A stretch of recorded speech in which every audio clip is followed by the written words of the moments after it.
All right, how's everybody doing? Hotep, hey, this is Michael Imhotep, founder of the African History Network, host of the African History Network show. I'm a talk show host, researcher, lecturer, writer, and historian. It is Thursday, May 6, 2021, and I am here with a brilliant historian and scholar. You've heard me talk about him a number of times on the African History Network show. And I interviewed him a couple of years ago when he was speaking here at the Charles H. Wright Museum of African American History. We're joined by Dr. Daryl Scott from Howard University's History Department. How you doing today, brother? I'm doing fine. How are you doing, Michael? I'm all right, brother. I'm all right. It's busy, man, and I'm on the radio 6 days a week, and doing Roland Martin Unfiltered on Fridays, a panelist on Roland Martin Unfiltered. But it's good, man, and I'm glad to have you here because this is a continuation of a conversation that we had at dinner about 2 years ago when you spoke here. And I want you to know that wasn't 2 years ago. Now, time goes by fast. What was it? 2019? Right before the pandemic. So that's 2020. Why it feels like it's so long ago. Okay. But it was really February of 2020. It's one of the last times I flew. So. Right, exactly. February 2020, right. So Asala brought you here, Association for the Study of African American Life and History, the organization that Dr. Carter G. Woodson co-founded September 9th, 1915 in Chicago. And we know he was the head of Asala. And they took you to dinner after your speech, and it was you, myself, and another historian, Jamon Jordan, who's famous here in Detroit, brother, and we had a long conversation. I know. Good people. And I'm a Chicago boy, and every time I go to Detroit, it feels like it's the same city. Okay. Yeah. Right. There's so much in common. Absolutely. Well, I wanted to have this conversation, and what we're going to discuss today, everybody, is the 13th Amendment and mass incarceration myth. Okay, and Thirteentherism is a term that Dr. Daryl Scott has coined. Thirteentherism. Okay, we're going to deal with this, and we'll talk also some about the 1619 project and some of the flaws in the 1619 project, because you've been critical of that as well. So I want to frame this conversation. So Dr. Daryl Scott is a history professor, professor of United States history at Howard University. He's a professor in the history department. He's taught there since 2003. From 2005 until 2009, he served as the department chair. He started his career at Columbia University in New York City in 1993. And in between, he served as director of African American Studies at the University of Florida in Gainesville. Okay. Now he researches and writes on American intellectual history, nationalism in the United States, and currently convict slavery since 1615. Convict slavery since 1615. Okay, you're gonna have to give us an explanation on that as well. Okay. In 1998, he won the James Raleigh Prize for the best book in race relations history for Contempt and Pity, Social Science and the Image of the Damaged Black Psyche, 1880 to 1996. Okay. And this is a bad brother. Now, he also is a past president of ASALA, Association for the Study of African American Life and History. If it was not for Dr. Carter G. Woodson and ASALA, we would not have African American History Month, Black History Month, which started out as Negro History Week in 1926. We wouldn't have Black studies. Say again? We wouldn't have Black studies. We wouldn't have Black studies if it was not for Dr. Carter G. Woodson. And Woodson is very, very much, I think, underrated. I think he's very much underrated and underappreciated. So he has a whole list of accomplishments as well. Give people your website. They can go to your website and find out more also. www.darylmichaelscott.com, one word. Okay, DarylMichaelScott.com, and it's Daryl with one R. DarylMichaelScott.com. And not that guy in Ohio. Not that guy. Exactly, not Pastor Daryl Scott. Exactly. So I wanted to have this conversation because this evolved out of the dinner that we had back in February 2020. And you and I had a conversation during dinner and we discussed the myth of the 13th Amendment of 1865, ratified December 6, 1865 to the U.S. Constitution, and the myth that the 13th Amendment re-enslaved the former slaves, okay? You talked about the documentary 13th by Ava Duvernay, and I remember when I saw the documentary twice, and when I saw the documentary right around that time, I was doing research on a lecture dealing with the history of the war on drugs, and I had done research on the war on drugs before, and when I dealt with when I was doing this research, I kept coming up with this same question over and over again. Now, I heard people say the 13th Amendment re-enslaved Black people, and it said that they were free unless duly convicted of a crime. And I'm going to pull up the actual text of the 13th Amendment here in just a second. And the question, when I go through and study the chronology of the history from 1865 to the beginning of the war on drugs, June 17th, 1971, under Richard Nixon, that's 106 years. I kept coming back to the same question. If the 13th Amendment was created to re-enslave us and it created mass incarceration, why did it take 106 years for mass incarceration to start? Exactly. I kept coming back to that same question over and over again. It's a huge question. And it's, you would think, now, I started teaching a course around this. And one of the impressions that the movie creates, and again, this doesn't start with the documentary. Correct. But one of the impressions that the documentary creates is that everybody's re-enslaved. And my students come to class thinking, because they've all seen the documentary. Right. They come to class thinking that by 1870, 1880, the way they roll this out, that most of the ex-slaves had been re-enslaved. Okay. and some of them go as high as 90%, thinking that 90% of them had been re-enslaved. Okay. Wow. So that's the impression that is created when you say that slavery didn't end, it evolved. But when when you look at the reality, is that in the late 19th century, never 1% of the free people were re-enslaved. Never 1%. It was more like 0.25%. Okay, so it's never re-enslavement at all. The number is so out of sync that is the biggest misimpression. And so when you start teaching about the 13th Amendment and incarceration, the first thing that pops is that they have to confront the fact that 99% of their ancestors in the late 19th century were never incarcerated. Okay. Okay. So yep. Even though we disproportionately in many states, even though we were disproportionately made up a percentage of the incarceration rate, but the majority of us were not incarcerated. Now, here is the truest statement of all. Okay, and let's get this out here, because some people get confused and start thinking, if I disagree with this, I must be politically a conservative. Okay. Look, I just believe the truth may not set you free, but Allah certainly won't. Okay. Right? Now, when you start going back and looking at incarceration rates, Black people have always been disproportionately incarcerated. Right. So the meaning of racism, the import of racism and incarceration, is that Black people are always disproportionately incarcerated. So when the prisons start developing in the early 19th century, we're always there disproportionately. Now, some of the 13thers would like to say, well, the prisons were made for white folks. Yeah, they were.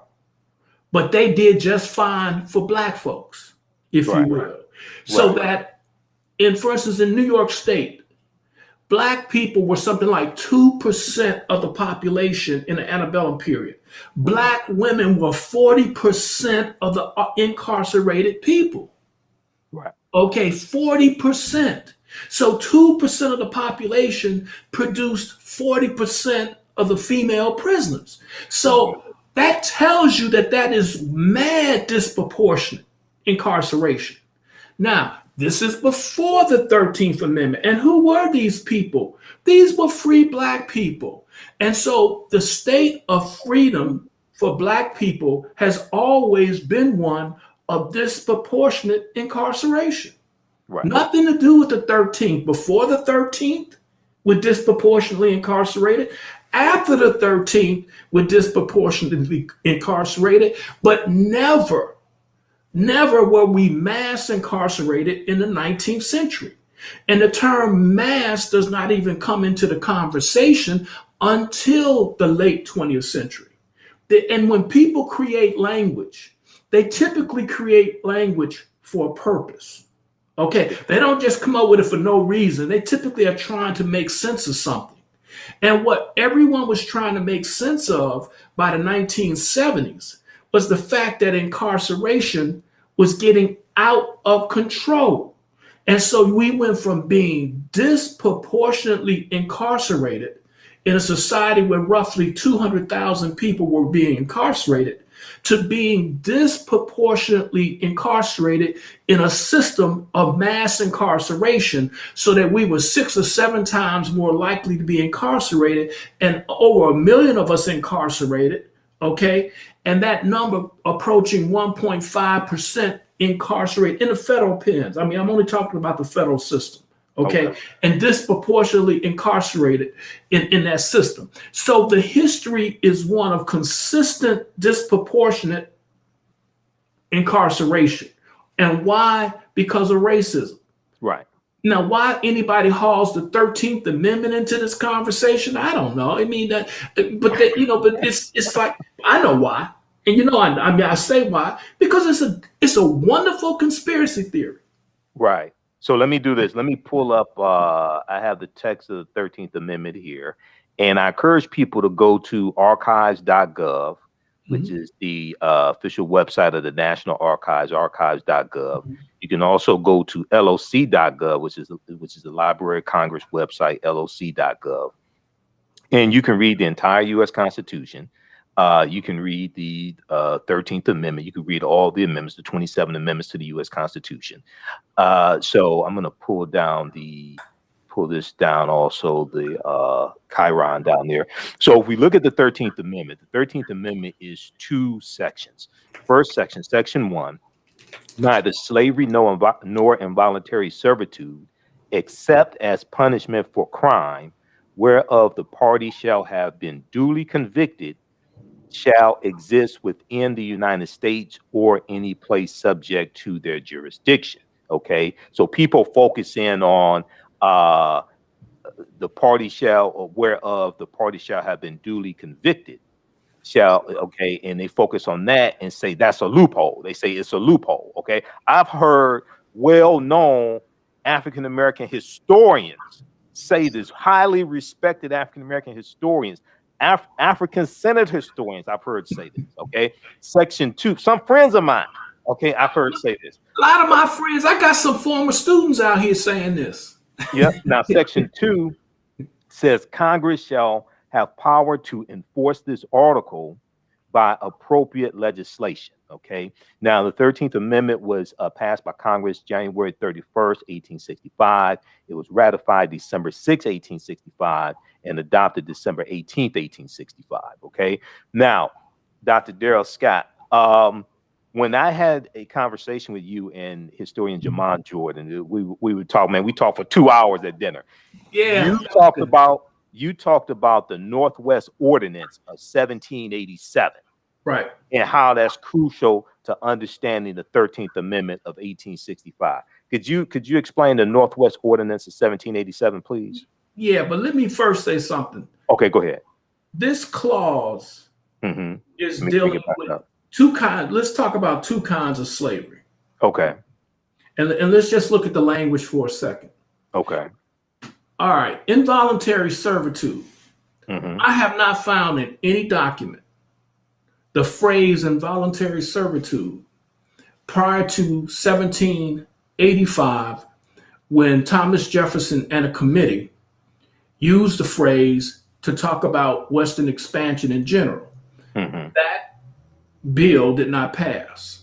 2 years later, the Northwest Ordinance passed, but it has this phrase involuntary servitude. And it also has the phrase slavery, except as punishment for a crime. Now, one thing I want to say is let's talk about two different kinds of slavery. Okay.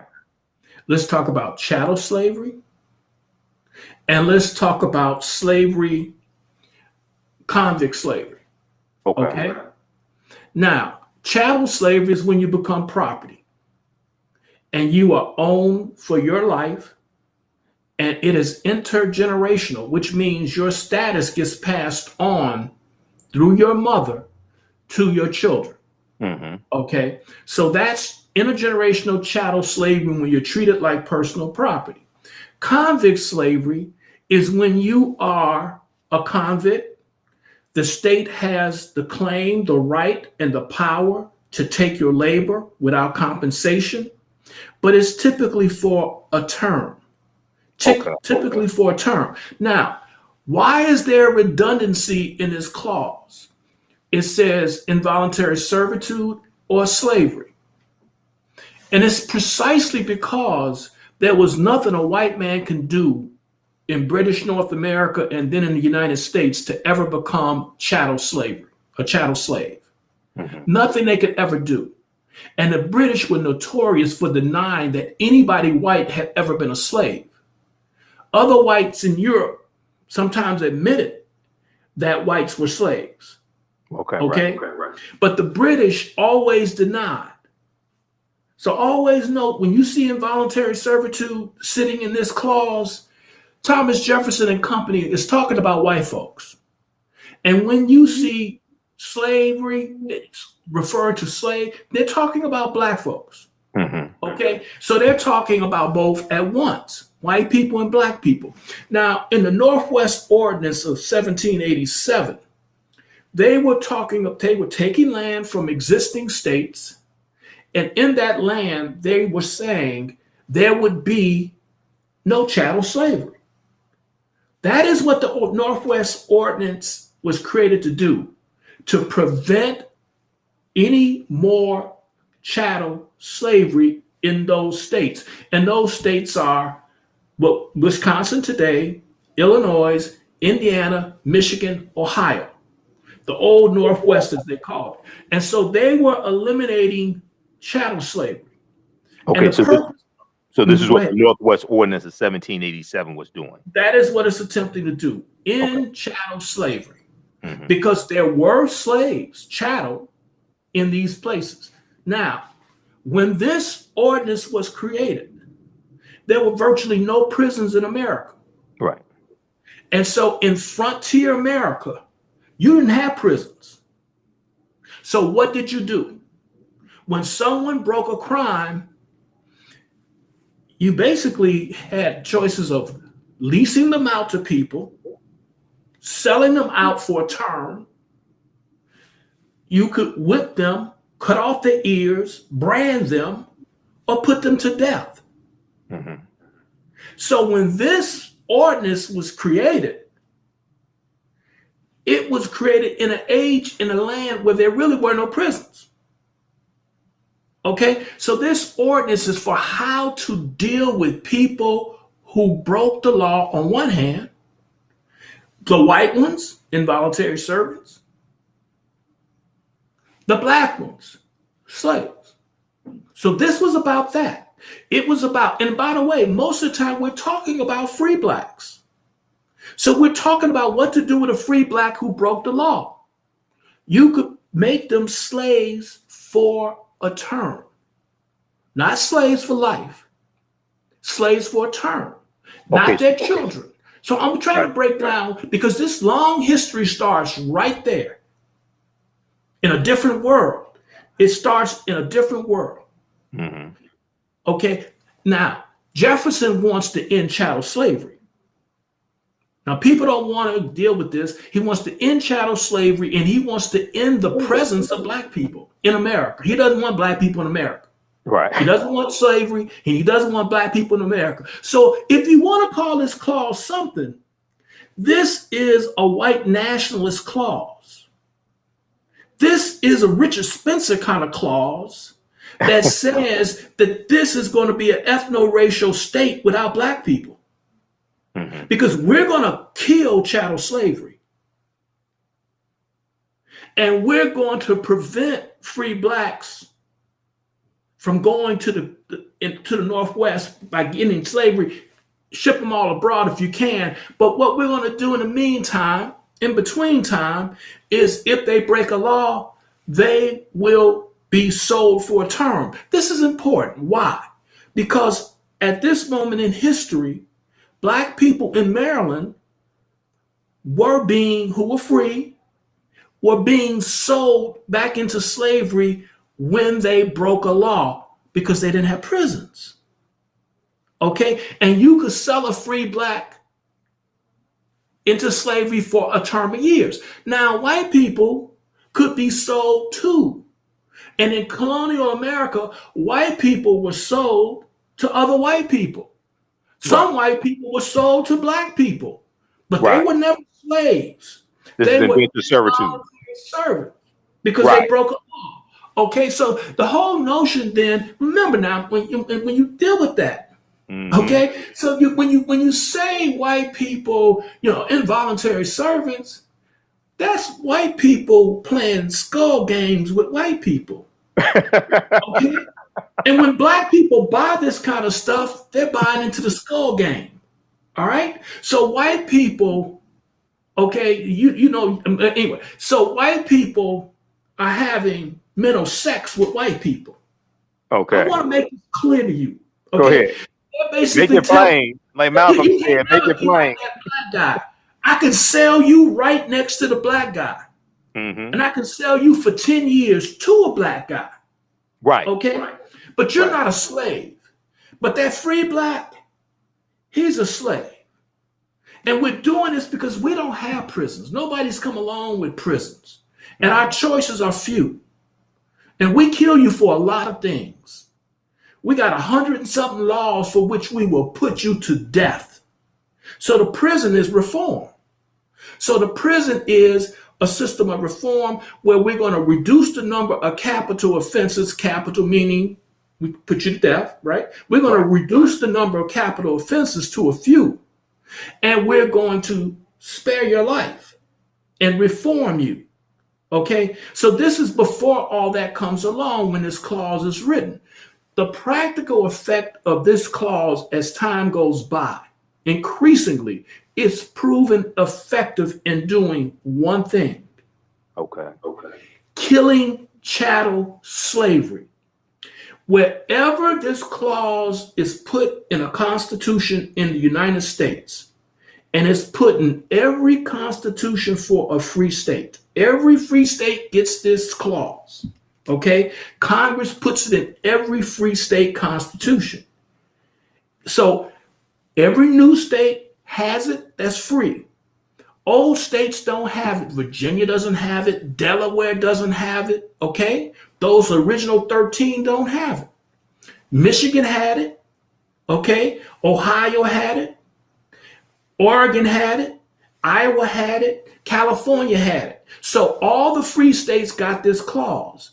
And it is effective in doing what it's supposed to do. Kill chattel slavery.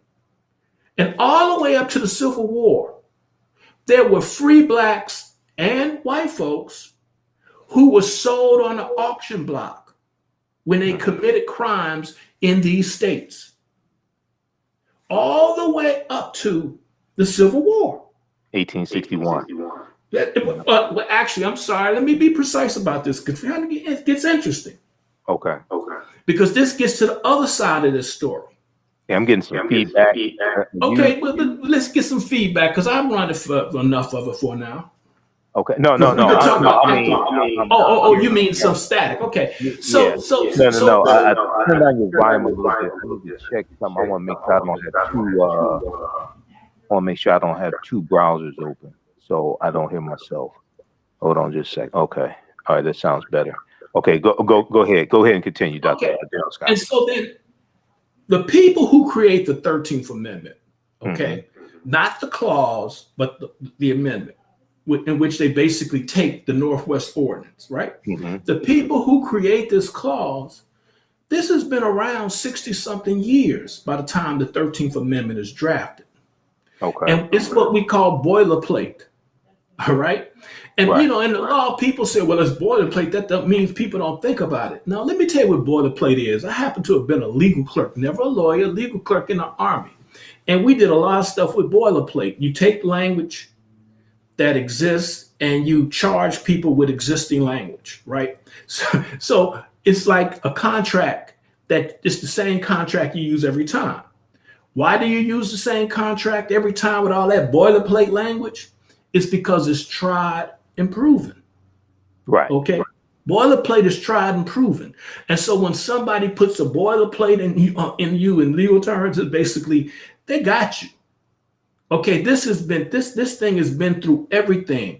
This charge that they're putting you on, it's been to court, it's been argued about, people have appealed it, they have done everything. This thing works. It sets a precedence. It sets a precedence. And I mean, and it's got a track record. Okay, I just want to be clear, because wherever they put that clause, they ended chattel slavery. And they wanted to do one thing. No, they weren't trying to get rid of prisons, nor were they trying to get rid of convict slavery. They were trying to get rid of chattel slavery. Okay? Now, the abolitionists, some of them were for prisons because they were reformers. Okay? But here's what they didn't want, and here's what they didn't know. Charles Sumner, everybody points to Charles Sumner in the hero in the 13th narrative because Charles Sumner said we shouldn't use this language. But let's be clear about one thing. Charles Sumner was for prison. He was not against prisons, and he was not against prison labor. Okay? All the prisons, white and black, would labor. So he was for all that. But he didn't know that free blacks were being sold on an auction block. Okay? He didn't know that in Maryland, they were still selling people. In Delaware, they were still selling people. He didn't know they were still selling white people. These are not things that they necessarily knew. Everybody knew. In 1840, for instance, when Harrison was running for president, he got accused of selling white people into slavery. And they would call it slavery when they were trying to be pejorative. So white people who were being sold into involuntary servitude, when it got to politics, were saying that they were saying they were being sold into slavery. And yes, they were. They were being sold into a slavery for a term of years. So the 13th Amendment, that clause was supposed to kill everything, but the people in the North didn't get it. But they weren't trying to kill the chattel slave, but they were trying to kill, and we'll know in a second, they were trying to kill immediately the idea that you could sell a black person. So in 1866, 1 year after the passage of the 13th Amendment in Maryland, which was forced to have this clause, Maryland, as you know, occupied this borderland that the North was not going to let go into the Confederacy. And so they dealt with Maryland very sternly, and they forced this amendment, this clause, into their constitution. So they made Maryland take it.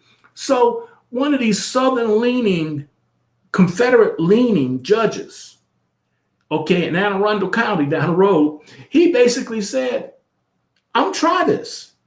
I'm going to take these old laws that govern free blacks. Right. And I'm going to sell some black people on the courthouse steps, auction them off. And it was a test case. You could tell it's a test case because he sold 3 or 4 people, and one of the people being sold was a black guy who bought himself. Okay, so brother got on the courthouse step and they say, look, to the highest bidder. And brother started bidding and he bought himself for $30. Okay, and so he was sold to himself as a slave for a term.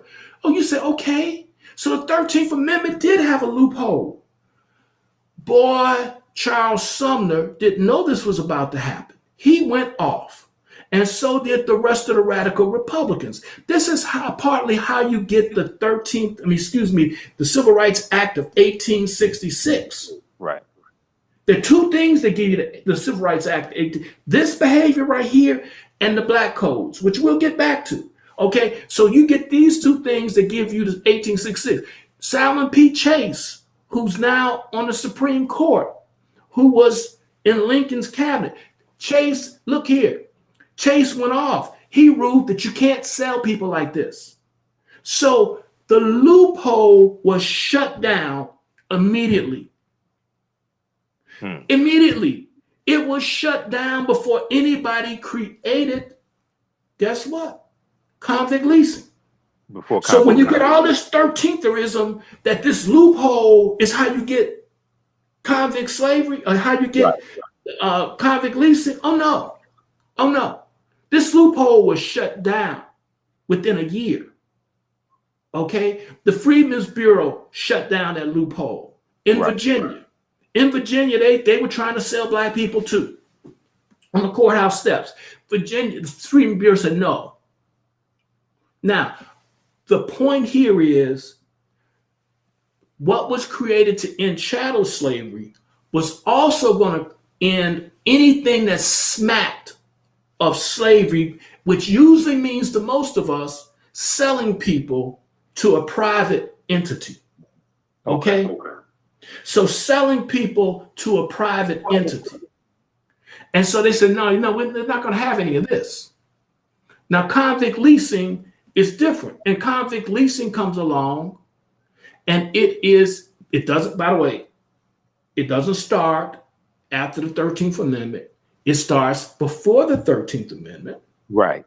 In Alabama, right? I think it's in the 1840s. It starts in Louisiana. But and here's something that historians didn't know. It also existed in Virginia in the 1850s. So this ain't no long ago, far away stuff. Convict leasing existed. And in Virginia's case, it's kind of interesting because, in both cases, it's interesting because convict leasing took place in the South where black people were typically sold to a contractor, leased, I should say, to a contractor. Okay. And there's, by the way, you buy the lease, you bid on the lease, and sometimes you're literally looking at the people you're about to lease. So it smacks in certain ways of slavery. Okay. Because you can see that sometimes the people go in and say, I want to review these slaves and make sure that they're worth buying. And white people too, white and black. They're looking them over, looking them in their mouth and all this kind of stuff sometimes, right? And so they want to make sure that what they're leasing is worth the lease. But in Louisiana and in Virginia, the tendency is to have the white folks being leased out and working in the prisons, and the black folks being leased out to work on the hard labor. Now, this is very consistent with the fact that white people weren't supposed to do hard labor in the South, right? Under slavery. So this is consistent with that. And so the first guys of convict leasing in the South made a differentiation once again between black and white, and it's racist and discriminatory. Both are being leased out in both of these states. Both are being made to work in both of these states. And in our common parlance that I think trivializes everything, there's white privilege for the white convicts. Okay. In that language, that language of privilege. But anyway, I don't want to get into that today. But anyway, so that people understand that there was a two-tiered system of convict leasing. After the war, whites still have some privilege, but you know what? Whites increasingly find themselves in convict leasing doing a lot of the work that black people do. It's no automatic free walk to a smooth deal, right? In other words, oftentimes they were doing the same kind of back-breaking and you perhaps will die labor, all right? But they still tended to be, just like today, there's still privilege in the prisons on who gets what job. Okay, right. So there's always that in the system. The racism is the universal, my friend. It's the universal. But what is there? So convict leasing comes along despite the 13th Amendment, because the 13th Amendment doesn't have any problem with hard labor for convicts. None. Zero problem. Okay? It ain't nothing new. The 13th Amendment does not create convict slavery. It does not. It goes all the way back to 1615. So it's nothing new. There's 250 years of there's 200 years of convict slavery before the 13th Amendment. Okay? You get me? It's right, 200, right. In fact, 250. So roughly 1615 to 1865, white people could be sold as involuntary servants to other people. So 250 years of it. So we know about the convict. We know about the indentured servitude. Okay. Are you hearing me twice on your end? No, I'm not hearing you twice. Okay. Maybe it's just feedback on my end. And those watching, let me know if you're hearing me twice. If not, then the audio will come out okay then. So we know, and I think it's important. I held up this book here. This is Before the Mayflower by Lerone Bennett Jr. Chapter 2 of Before the Mayflower really helps to lay out this chronology of history, and it deals with white people being put into involuntary servitude. It talks about some free blacks who are going to own. I'm sorry. It talks about white people being put into indentured servitude. I should say indentured servitude. Go ahead. But let me clarify something. Okay. All right. Sorry. Historians have been very sloppy. Okay. And sometimes I think they're sloppy with a purpose. Okay. There's a way that we want to call everybody an indentured servant. Okay. So, and we get this impression that indentured servants came voluntarily. Mm-hmm. Okay. Right. All right. Not everybody came voluntarily. And it's really striking how we refuse to call a slave a slave. All right. Okay. So, but along with the volunteers who had their money to pay for their ship to the New World, see, if you had your money, okay, you just got a ride over and you went about your business. If you volunteered but you didn't have enough money, okay, someone would pay your way over and you were still a volunteer and you were leased out to somebody as a servant, usually for about 7 years. Okay, that's voluntary. Okay, servitude. That's voluntary servitude, and they were called indentured servants. Now, an indenture is a contract. Okay, it's just a contract, term for a contract. And so you say, I'll sign right here, and I'll do some time to get over there so I can have a new life. Well, some of the white folks who came did not come voluntarily. They came because they were convicted of a crime, often a petty crime, in England. And some didn't commit any crime. Okay, they were kidnapped, and they used to call it spirited away. Okay, and later on, after the American Revolution, when the British started snatching Asians and bringing them to the New World, they call it Shanghai. Okay, and so then you could be spirited away, you could be kidnapped against your will. Kidnapped is against your will, and put on a boat, and next thing you know, several months later, you're in America. Right. Okay. Now what happens? They sell you. You're no volunteer, you're sold. But the other way, and so by the way, if you didn't volunteer and they're taking your labor, my friend, I don't care if they call you an involuntary servant, you're a slave. You're working for free without compensation against your will for a term of years. Okay, now, the reason I bring this up, because again, I'm going to even argue with my boy Woodson behind me. Okay. It's because when you get these Africans, I was taught and believed until I started doing this project that those first Africans were indentured. Right. Here, check this. It's just very simple. Who you listening to about this? If somebody snatched you from Africa Mm-hmm. and you didn't speak English, they sold you when they put you on a ship. When you got here, they sold you again. Right. Now, you didn't sign a contract. You didn't speak English. You couldn't consent to a contract.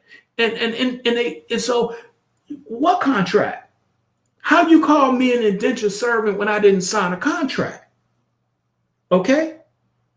So you're not an indentured servant. You are working against your will without compensation. My friend, you're a slave. Mm-hmm. I don't care what they put in the law book. I don't care what the colony wrote down. And by the way, nobody has ever seen what the colony wrote down. Nobody's ever seen one of these black people's indentures. No one's ever seen one. All right? Okay, so we are speculating and we are inferring from cases that come to the court. But beyond inferring, I'm going to say, even if somebody did treat you like an indenture, that doesn't make you an indenture. You didn't sign an indenture. You didn't volunteer nothing. They took your labor. They took you twice. They took you from your native land. They put you on a boat. So you're a slave. So those first Africans were slaves, right? Alongside some white folks who were convicted. Because in England, by the way, they were letting some convicts in England come over rather than what? Putting them to death. So the king was vicious. The king would say, you stole something, you burglarized something. Oh, that's a capital offense. Off with his head, right? Okay. Right. This is before the prison. This is before all this great reform. This is before the full enlightenment and all this kind of stuff, right? Okay, so they're putting these people to death. Then comes grace from the Lord, if you will, the king, which is to say, we're going to send you over here for 20 years. Okay, to the colonies. Or you got another choice. Right. We could take your head right now. Okay, so that choice is not a choice. That basically is you are being sent into involuntary servitude, which is what? Against your will, which is slavery. Mm-hmm. You're going to work for 20 years against your will. Okay, because you committed a crime. It could be vagrancy, which means you could be no way to show that you had income. And they could just snatch you up and say, hey, we're going to send you over here. And then you could be sent over by kidnapping and they can still give you 20 years. So my point to you is that they got white folks right beside these black folks in early Virginia and Maryland who are nothing but slaves, convicted and treated like convicts, sometimes just stolen, and they're going to spend some years, okay, working for somebody without recompense. Right. Okay, so that's why I use the term convicted convict slave. And so convict slavery is an institution that's 250 years old when the 13th Amendment comes. Okay. It started nothing. And I know chapter 2 of Before the Mayflower by Lerone Bennett Jr., he lays out some of this history. Mm-hmm. And he did. This is before chattel slavery evolves in like the 1600s. That's right. We don't even fully have chattel slavery. But here's the truth about this. Now, again, mm-hmm. I'm one of these historians. I believe I don't care about the politics of history. Right. Okay. I really want the cards to fall where they may, because I think the highest expression of intellect is solving problems. All right. And how to get out of a mess. Okay, right. You're in a mess. How do I get out? And the only way you get out of a mess is to tell the truth to yourself, right? Deal with the truth. All right. And so when you start looking at the development of chattel slavery, look, from the very beginning, there's chattel slavery in North America, as we know, the Spanish. And by the way, the Puritans are not tripping about stuff like this. Okay, the Puritans have no problem putting Native Americans in slavery. Okay, they don't have a problem with this. Okay. And so what everybody's scared of what the king will say. So they get into the business of chattel slavery before the law. But nobody wants to be honest about it because the king may very well say that he doesn't want slavery. He basically says there's no slavery in his realm. Now they start dealing with black folks as slavery and as slaves, and they start dealing with white folks, Native Americans as slaves early on. And other European countries do it too. And these people are occupying the same world. They're not strangers to these institutions of the institution of chattel slavery. And so many people probably bought those first 20 Africans and said to themselves, you'll never be free. Okay. And subsequent ships that came along, virtually nobody was free, right? In other words, let me just tell you them, so there's this very short window in which Black people had a chance to get free, when they came over here. And so then what you got in the 17th century, well before, we like to say that plantation slavery starts around about 1705. But what you have by the time you get into the 1630s, you got people who are being treated as chattel in Virginia and Maryland. Okay. Even though these cases don't start busting up to the courts until the 1640s and so forth. Okay. Right. So don't think that there's no chattel slavery until then. It's a very short window. So you're really talking about something like 10 to 15 years. Okay. This is a period of time shorter than 9/11 to now. Right. Right. So you have the treatment of African people as chattel slaves before you have the codified slave laws actually in place. Absolutely. Yeah. And then you look at Massachusetts is going to be the first colony to have codified slave laws in 1641, but this is before the colonies start having the chattel slavery codified laws in the 1660s with Virginia and Maryland. Absolutely. So in other words, sometimes, look, there's a way in which we can make too much of laws and too little of laws, because what we're really looking for is what was going on the ground. Right. Okay. That's what we're really trying to find out. And the law is just one way to find out what was going on. And sometimes it's not a good guide for what's going on. Okay. Sometimes the laws can tell you how things are, and you get on the ground and, for instance, you have laws against intermarriage and all this, and you can look around and find people who, married sometimes. So you can see things that just are not with the law, because oftentimes the question is, how are the laws being enforced? And so there's practice, there's law, and sometimes there's discrepancies between the two. And what a good scholar does is that you look at practice and law and you discuss these kind of things as openly and with as much detail as you can so that people get a sense of what was going on. Right, exactly.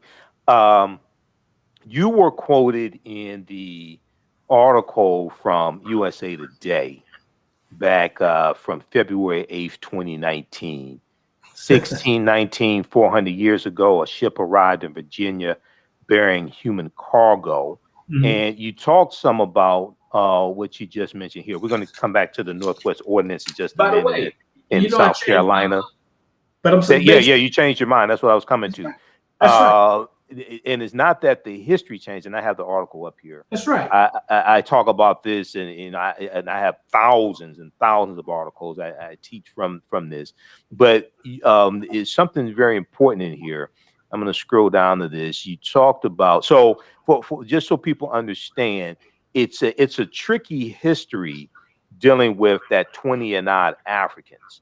And the reason why it's a tricky history is because they are captured from what's present day Angola.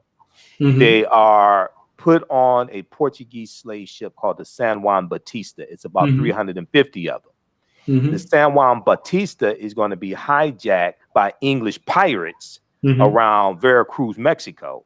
They're going to take about 50 to 60 of these Africans off the San Juan Batista, put them on two English pirate ships, the White Lion and the Treasurer. The White Lion and the Treasurer come into Point Comfort in Virginia. Okay. Now, and from my research, it wasn't Jamestown, Virginia. It's actually like present day Hampton, Virginia.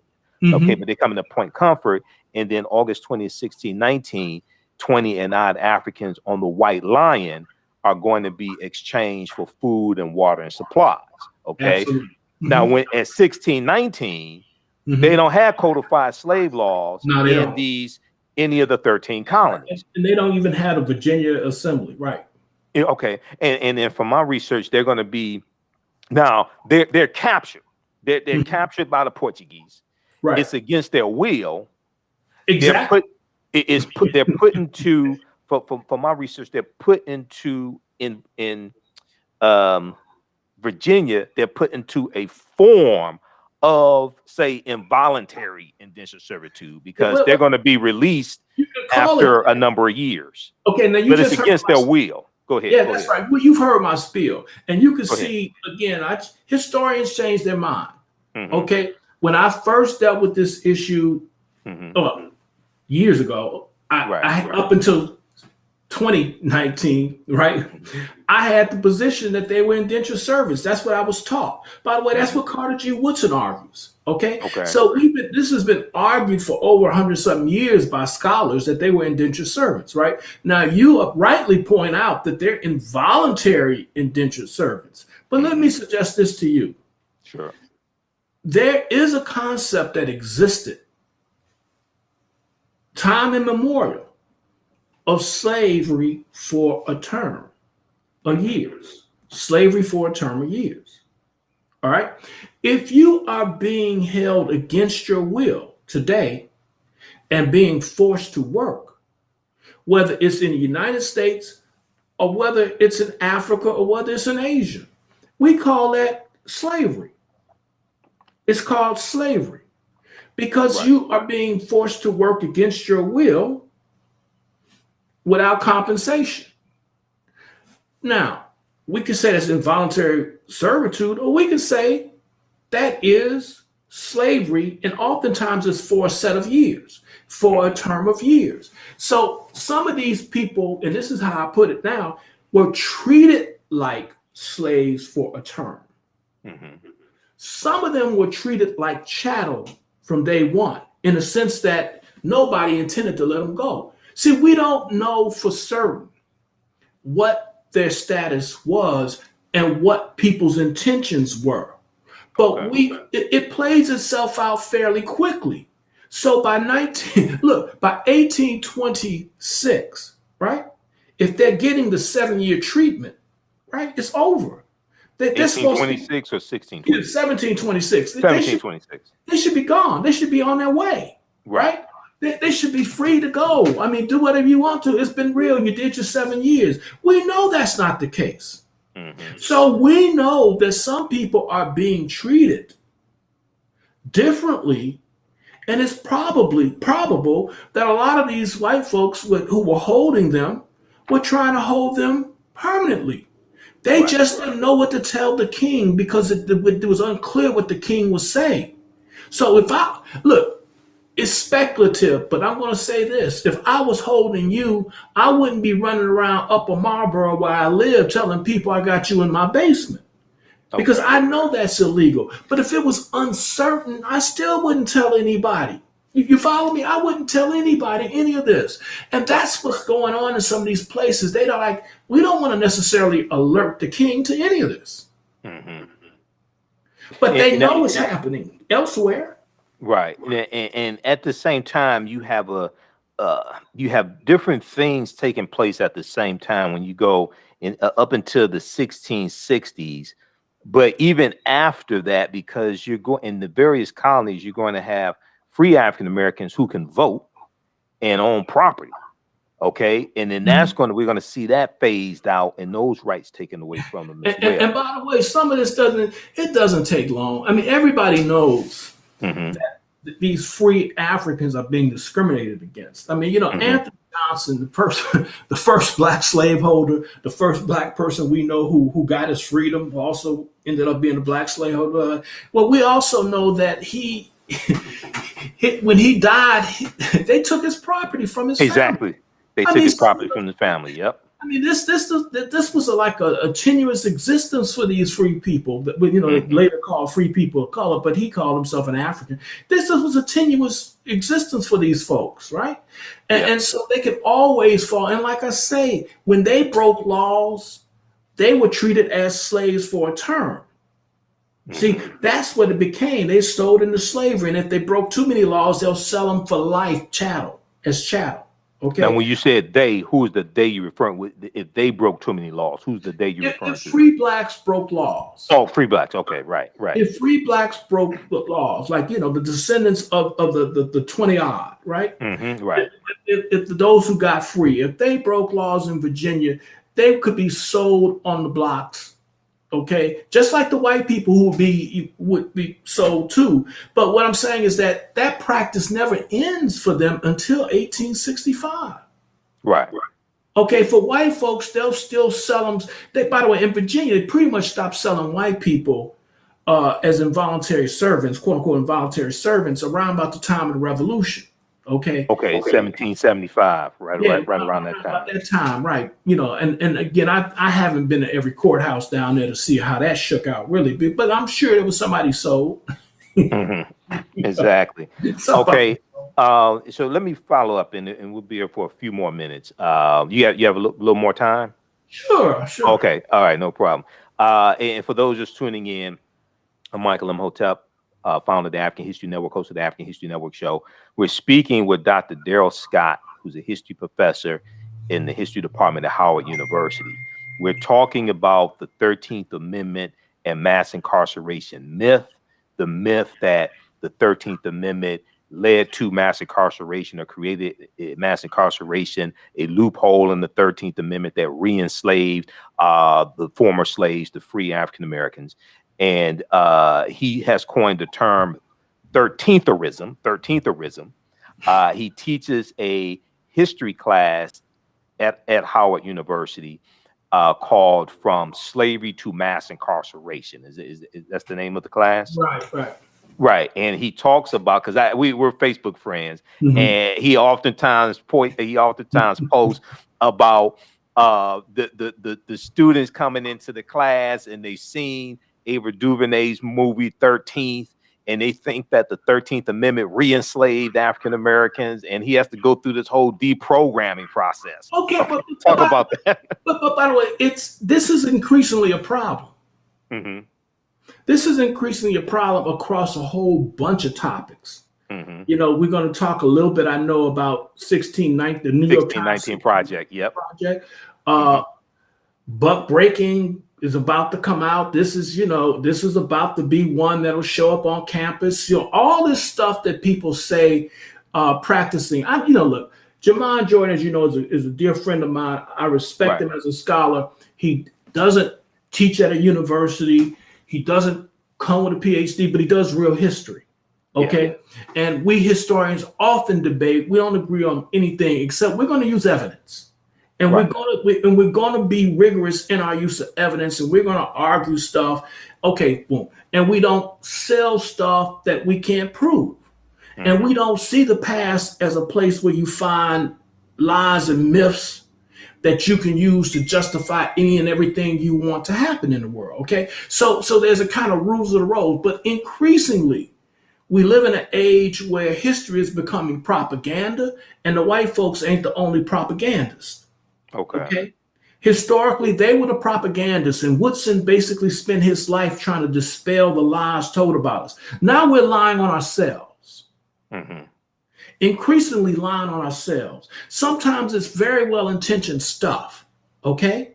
I mean, the 13thers are really people who want to end mass incarceration. I'm not against their goal. I'm for their goal. I want to end mass incarceration too. But sometimes people think that a lie will set you free. And a lie usually won't set you free. If I thought lies would set you free, I'd make history bunch of lies if I thought it would work. Okay? But I don't think a lie will set you free. Speaking of that, you wrote an article for, we're going to come back to South Carolina 1866 in just a second, because when we had dinner, you said something that really made me think. But you wrote an article that was picked up by History News Network, and I want to flip over to that. Daryl Michael Scott, Bad History and Worse Social Science have replaced truth.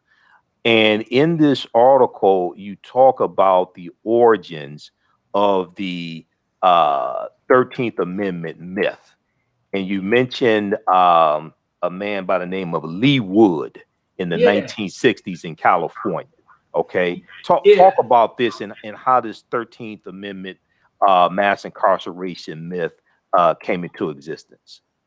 Yeah. So the brother, and by the way, background on this, I was being talked about on a radio show, and when Lee Wood was on it, by the way, because the guy was going at me because as an anti-13th, this was the early days of when I discovered this, right? So now what were the early days? About about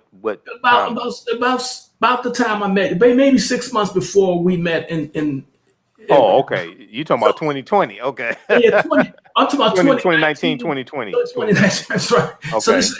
So I've been upset about the 13th stuff for ever since Duvernay's came out. But anyway, but then I decided I was going to do something about it, write about it, but research and write about it. But what happens is that Lee Wood is in California in prison.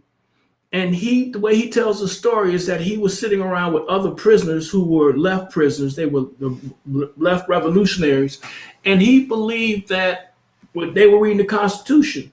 And he read the 13th Amendment and had an epiphany. And he thought what he read in the 13th Amendment, that loophole, explained why he was in prison working. Right. Okay? That's why he's here. He was re-enslaved and put to work. Now, he was in a California prison, and he didn't get out until some years later, but he told his brother about this, and he says his brother goes out, and he wants his brother to tell Angela Davis, and Angela Davis gets told this, but I don't know if that's where Angela Davis gets this idea from, but Angela Davis writes an article about Frederick Douglass not dealing with the issue of convict leasing, and said, critiquing him for being bourgeois and not concerned about the plight of Black prisoners, right? And so, in this, she mentions the 13th Amendment and its loophole. And so, in that 1994 article, just blows up, okay? And so, this goes from kind of prison thought in prison movement circles into something that becomes fully academic, because this, the kind of bridge between the activist world and the academy is no better embodied than by Angela Davis, right? And so Angela Davis uses this notion in an article. It doesn't become her central way of understanding mass incarceration, because Angela Davis understands it is a bona fide radical and believes that political economy and things like this is what shapes the world, right? And so her understanding of mass incarceration is not reducible to the 13th Amendment, but her passing phrase is what kind of catapults this into the academy, the discourse in the academy, in the same way that Lee Wood's activism, put it in prison activist circles.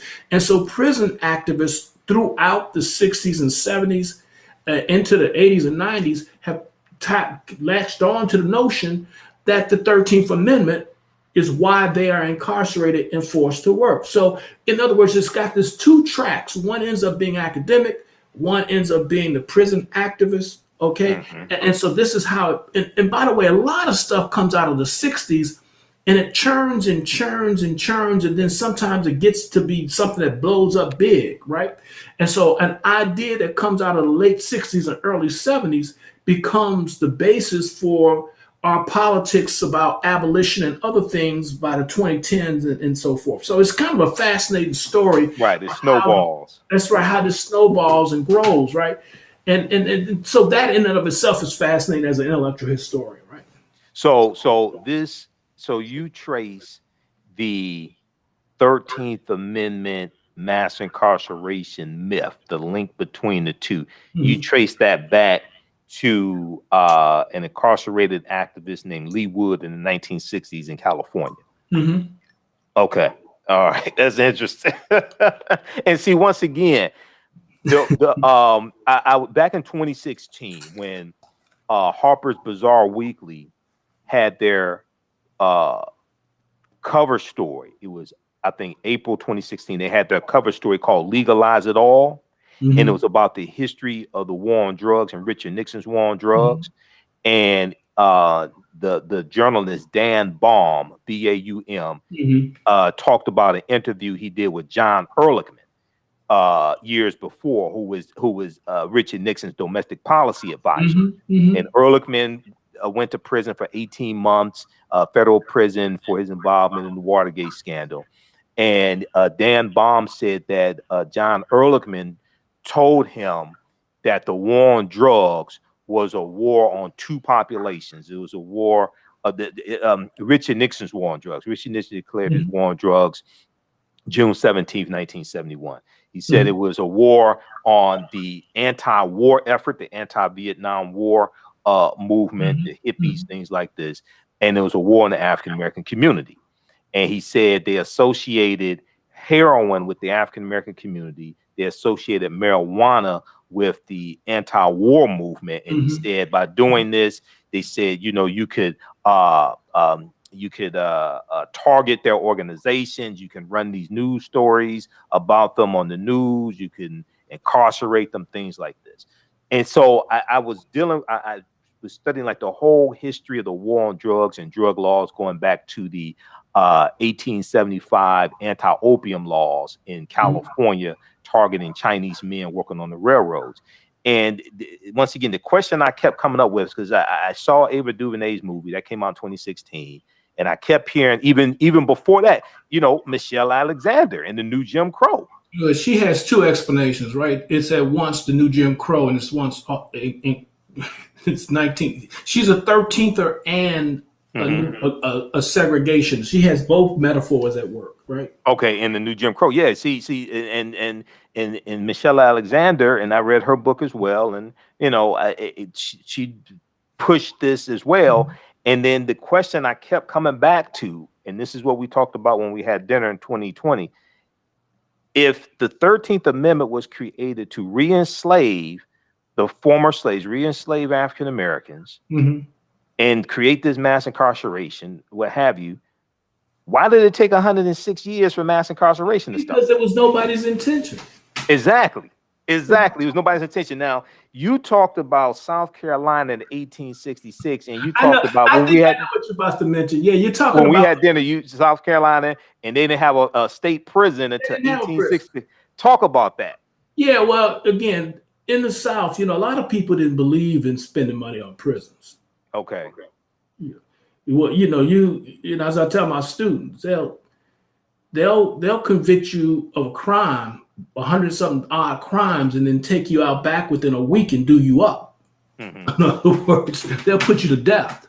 You know, putting people to death without all these, you know, Supreme Court wasn't big into intervening in when someone should die, how they should die, and all this kind of stuff in the 19th century.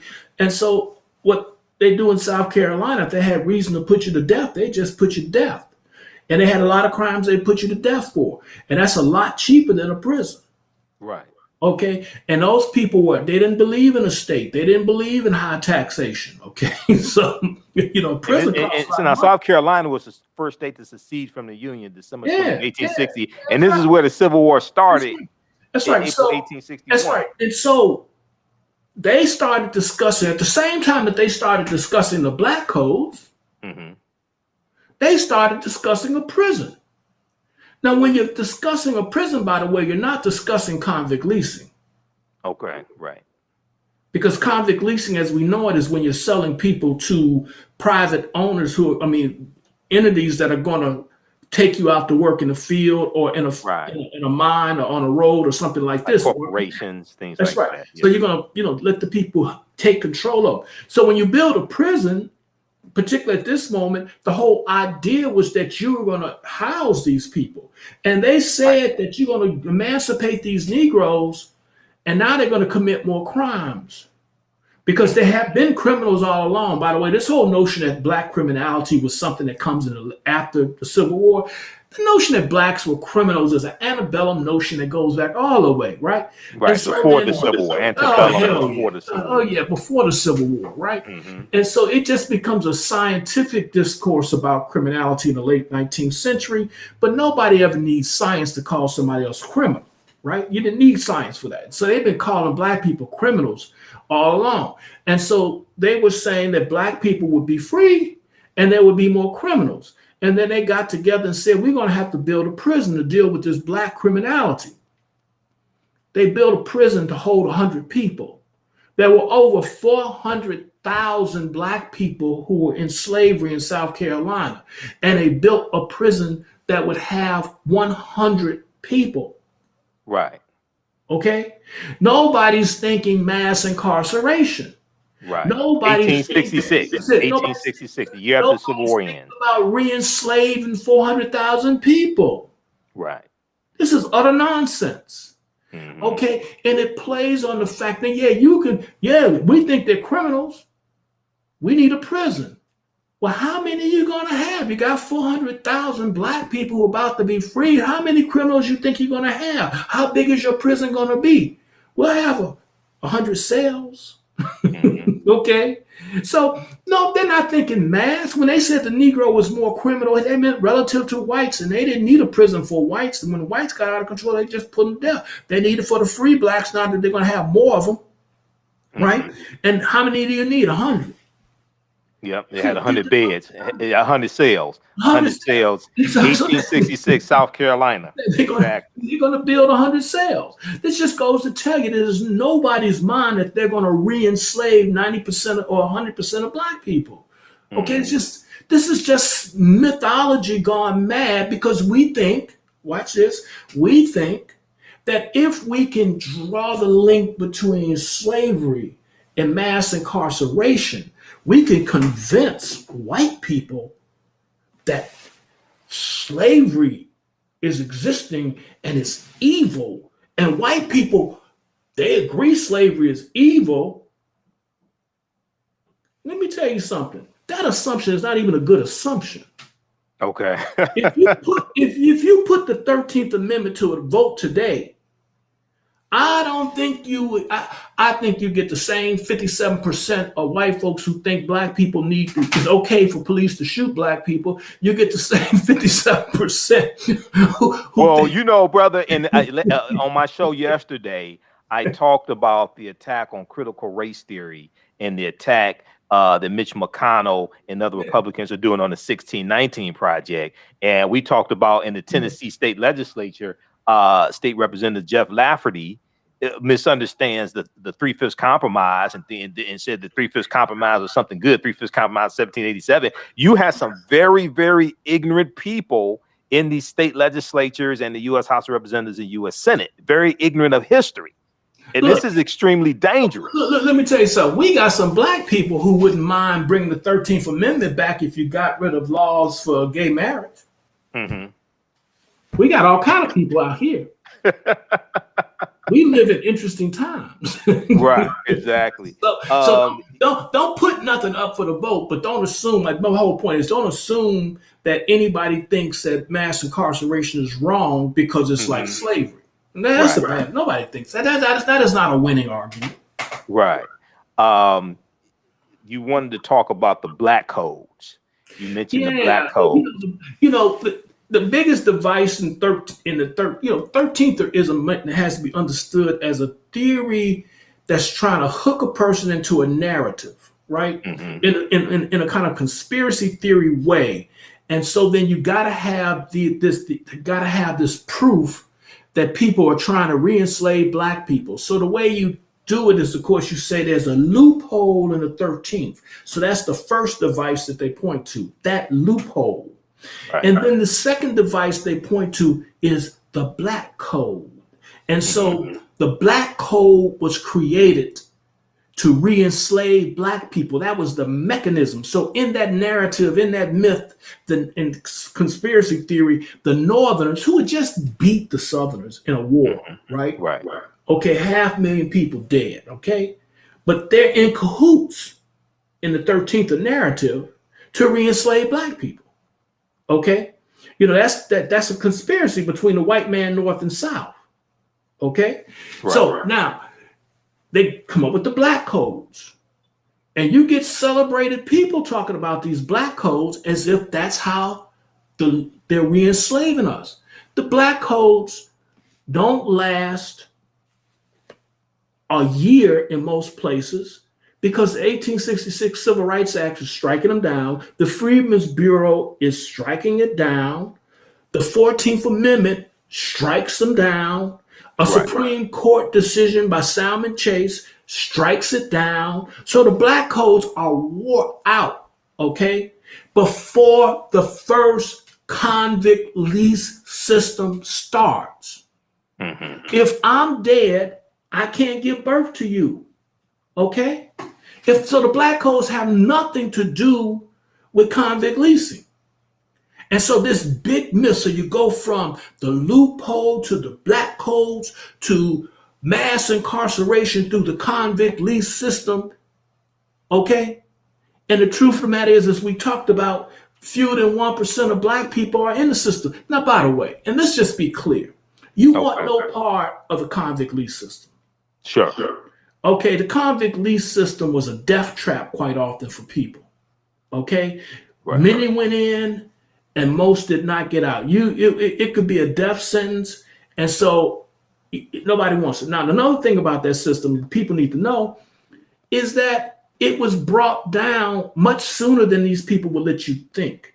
You know, they like to say Alabama 1928 is the, when it ends. By 1913, it's over for the convict lease system everywhere but Florida and Alabama. Okay, so the system is broken by then. And interestingly enough, the system is broken by who? The generation of white nationalists who brought you disenfranchisement and segregation. So the people who are the die-hard white nationalists in the South ended convict leasing. Now, this was not philanthropic. Okay, I mean, let's never get any of this stuff twisted, right? This is not about the morality of white people. In this particular case, this is about white people being at odds among themselves again about who was going to be in power. Okay, and so then you had one generation of people who thought that the laws were working for the rich white people of the South against another generation that was populist, talking about the small white man, people like Pitchfork Ben Tillman. Pitchfork Ben Tillman. Yep. Pitchfork Ben Tillman, and Pitchfork Ben Tillman. Oh, by the way, and there's always black people. There's always, at this point, he's the governor, but there's always black people who agree with these kind of people about a lot of things, right? And so Pitchfork wants to end convict lease, but he also wants to end black voting. And just like you got these Trumpists today who are playing with getting disenfranchised and black people by rolling with Trump, okay? Okay, there were some black people who rolled with Pitchfork and said black people should be disenfranchised. Okay, they were black Tillmanites. And so you got, and then, throughout the South, and throughout South Carolina, there were black folks who were Democratic Party in Alabama. And so some of these people were all for it. And what they would have told you is that, these same people were against things like convict leasing. So it's always complicated, but folks who are sometimes agreeing on some issues find themselves in bed with the hardcore white nationalists. Right. Speaking of Pitchfork Ben Tillman, people can read this article. There's an article from slate.com from a few years ago. It was it's February 2017. It's regarding Senator Elizabeth Warren. And when Senator Elizabeth Warren was silenced in the U.S. Senate, and it ties into Pitchfork Ben Tillman, rule used to silence Warren.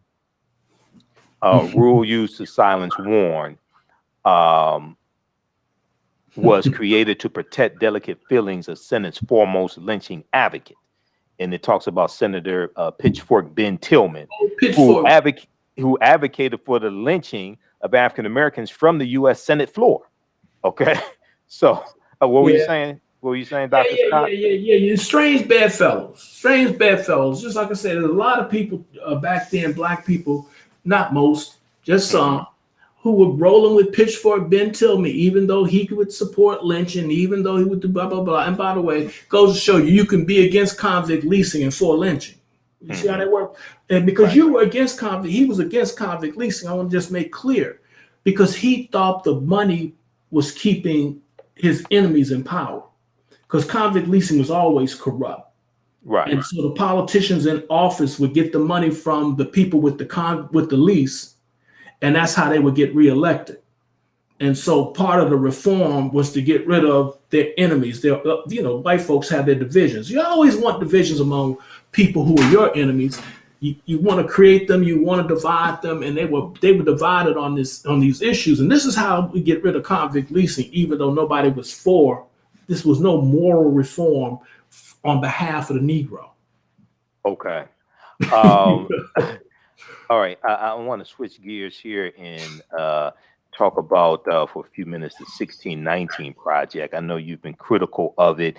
Before we segue into that, very quick, I want to give you an opportunity to promote your latest books and promote your work so people can support you. But also, you can support the African History Network. We definitely need your support as well. $ TheAHNShow through Cash App, $ TheAHNShow through Cash App, also through PayPal, paypal.me/TheAHNShow, paypal.me/TheAHNShow, or at our website, AfricanHistoryNetwork.com. This helps us to, because I do radio 6 nights a week, so this helps us to keep doing the research there on the air, keep broadcasting. And you can I also teach an online course, a 9-week online course that you can register for as well. Dr. Daryl Scott, how can people purchase your books? How can people support you? Well, I mean, you can never find anything on Amazon, but look, what I really need people to do, because I'm not good at self-promotion, go join ASALH. Go to asalh.org, right? And join ASALH. Keep Woodson's organization alive and get it back to publishing his own books, right, in his own journal. So I won't go ASALH.org. Yep. Well, your website is DarylMichaelScott.com. DarylMichaelScott.com. We'll bring that up, and it is Daryl with one R. Daryl Michael Scott. From Maryland, not Ohio. From Maryland, not Ohio. Yep. DarylMichaelScott.com. Support Dr. Scott, and you have a book on Dr. Carter G. Woodson as well. Yeah. What's the name of the book? Carter G. Woodson's Appeal, and then I edited the Miseducation and million versions of that. But support the ASALH version, right? Support Miseducation of the Negro, 1933. Yep, originally. Yeah. Okay. Before we go to 1619 Project, I just want to hit on something. You talked about Thomas Jefferson and Thomas Jefferson wanting to end slavery. Mm-hmm. Okay, is that ending? Now I know Thomas Jefferson. I know at the Philadelphia Convention in 1787 there was a debate over ending the international transatlantic slave trade, the importation of Africans and enslaving them. And Thomas Jefferson wanted to abolish the international transatlantic slave trade because we know he was a big slave owner, and he felt by cutting off the supply of Africans coming into the country, this would then increase the value of the Africans who were already here. Now, you're saying that he also wanted to end chattel slavery as well? Well, I mean, come on, let's just be honest, right? I mean, let's think all these things through, right? Okay. You may, if Thomas Jefferson and these folks wanted to drive up the price of slaves, mm-hmm. they would be driving up the price of slaves against themselves too. Okay. Right. And then they would also drive up the cost of maintaining slaves. In other words, you now got to feed them better, treat them better, because. Okay. Yeah. I mean, so there's keep them healthy because you're going to sell them for a higher price. Yeah, but again, I mean, this is not really. You got to understand a lot of this stuff. But when you're in the late 18th century. Mm-hmm. You don't have the cotton gin until towards the end, and nobody knows what the cotton gin is going to be. Around 1793. Okay. Yeah. So you don't know what cotton is going to do and how it's going to change. Cotton growth, the cotton culture in America was what they used to call they still call long staple cotton. And it was done primarily during the Revolutionary era in South Carolina, on the Sea Islands primarily. So what we're really dealing with when you talk about slavery at this point in time is tobacco slavery. Okay, you don't even have a Western market for slaves at this point in time. In other words, we end up with this great migration of slaves to the Southwest. Remember, Thomas Jefferson is the one who's trying to prevent the movement of slaves first to the Southwest. So he puts a bill forth in 1785 trying to end the movement, to end slavery in what becomes Georgia and what becomes Alabama. I mean, excuse me, not Georgia. What becomes Alabama and Mississippi? He's trying to end that. He doesn't see slavery. He doesn't. And then when they do all this, they don't even have Louisiana. And so at this point in time, right. 1803 Louisiana Purchase. So then you don't. He's not out here trying to perpetuate slavery. He thinks he wants it to come to an end. Okay, and he wants the black folks who are here to be colonized abroad. So you would free the Negro and you would colonize him elsewhere. Get rid of him. White nationalism, baby. That's real white nationalism, all right? And so he wants them gone. Right. All right. So this whole notion that he's doing it to increase the value of slavery, no. I mean, it sounds reasonable enough, but there's no evidence to really sustain that, particularly when they passed these, this law, right, during the Constitutional Convention and agreed to end the slave trade. Okay. Well, they put the 20-year clause in That's Article 1, Section 9, Clause 1, the 20-year clause. That's right. And so when they make this deal, this is pre-cotton. Right. And at the same time, he's trying to end slavery in the South. I mean, stop slavery from expanding. And so, again, I don't have any vested interest in the morality of any of these cats. That's not ever what I'm talking about. I don't think history is a morality play. But I am trying to say that when Jefferson is dealing with black folks, okay, not only is he a hypocrite most everywhere you turn, he's also really wants a country that is made up of Americans and assimilated Native Americans, okay, who amalgamate with white folks. And he has no place for the Negro at all. Mm-hmm. Okay, that's his dream world. He and Richard Spencer. Yeah. You get me? They see the same vision, ethno-racial state. Right. Okay, where he incorporates Native Americans. Richard Spencer coined the term the alt-right. He coined that term, but he also, he's big on the ethno-racial state. Right. And he was the mentor to Stephen Miller, who was in the Trump administration, advised in the Trump administration. And the vision is no more Negroes in the United States. Right. No more black folks. No more black folks. Exactly. And so no, I'm not trying to sugarcoat old Tom Jefferson at all. Right. Okay. Exactly. Not at all. I want the cards to fall where they may so we could deal with people for what they were trying to do. Now, of course, most of my career, I've been getting slammed about calling Thomas Jefferson a white nationalist. People were saying, no, he's not a white nationalist. He wanted to create black people, a place for black people abroad. He was actually a black nationalist. Oh, yeah. That's what a Yale historian said. Right. All right. Now, the 1619 Project, I know you've been very critical of some aspects of the 1619 Project from the New York Times, spearheaded by journalist Nicole Hannah-Jones. And we know that there has been a slight correction that the 1619 Project put out as well. I'm going to bring that up. That was I don't know which version you're looking at. That was like watching somebody like you in Detroit, right? What was that running back that y'all had? That famous running back? Barry Sanders. Well, we had Barry Sanders. We had Billy Sims before that. Yeah, but it's like watching Barry Sanders run down the field. You dive in that stuff and it's moving. I don't know. Well, I don't know where they're at right now, but they're moving down the field. Right. So there was well, first of all, I know you had posted It went back in September 2020. You posted on your Facebook page, and you laid out 5 criticisms of the 1619 project. One was racism did not begin in 1619. Because they're saying, okay, racism began in 1619, and the 1619 project also is an attempt to reframe American history, and looking at 1619 as the beginning of this country as well, beginning of the start of this country. You talk about slavery was not a primary cause of the American Revolution, because this is something they had to backtrack from.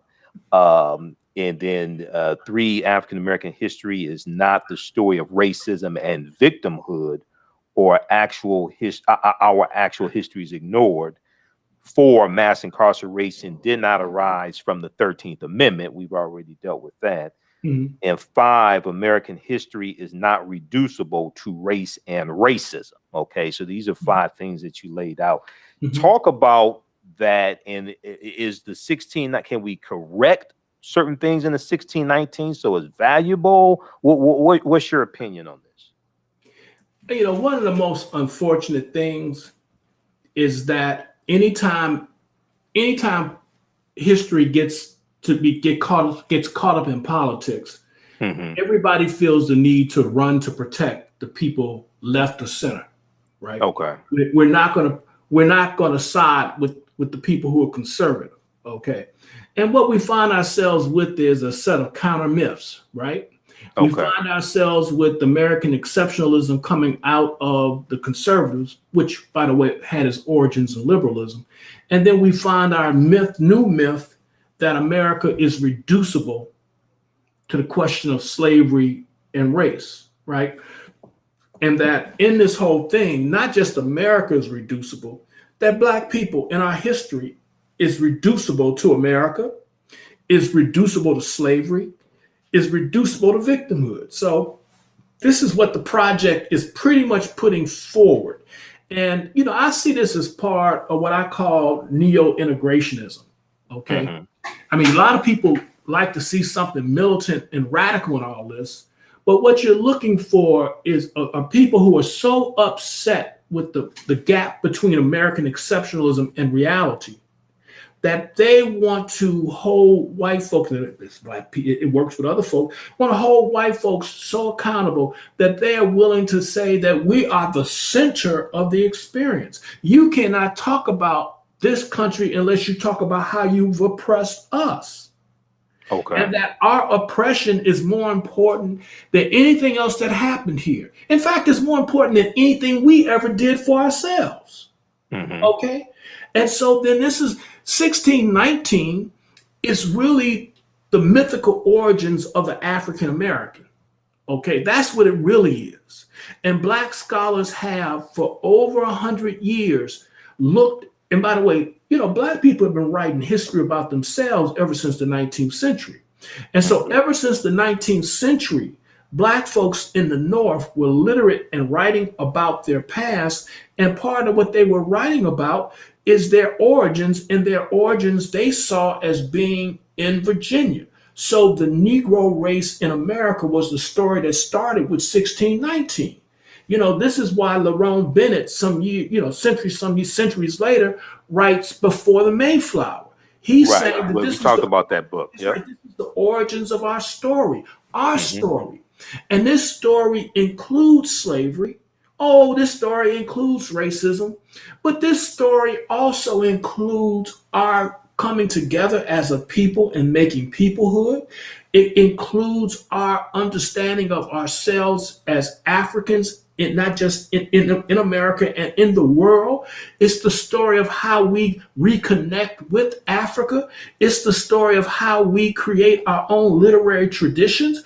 It's the story of how we strive against all these things and become the vanguard of women's rights, become the vanguard of civil rights. So it's a story of how we make a world out of oppression.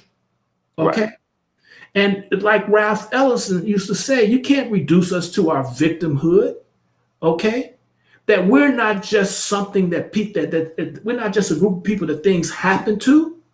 We made culture. And so 1619 was and should have been and was for most of the year in most places a time for Black folks to think back to the experience that they have as a people in America. And so for most of the year, organizations like ASALH, organizations and other organizations where they were thinking about and studying 1619. The big debate was before the 1619 project was, well, should we just be plain old African Americans? That sounds like American exceptionalism. Or should we be more African-centered and talk about the Africans in North America? Or should we say this is just a bump on the road in the history of slavery, or the bump on the road in the history of African people in the world? So these were the debates about that Black people were having. Then all of a sudden, okay, the New York Times comes out with this New York Times magazine. Now, I'm going to tell you, Black people love themselves some stuff that comes out of New York City. Okay, they love themselves some stuff that comes out of New York Times. Everybody wants to be, so many people want to be in the New York Times. They live to have an article there. They live to be quoted there. They live to be in Broadway. You live to, you make your career among Black folks by being celebrated in New York. Okay. Right? All right. You're nobody unless you're in the Village. You're nobody in Harlem unless you've been to the Village.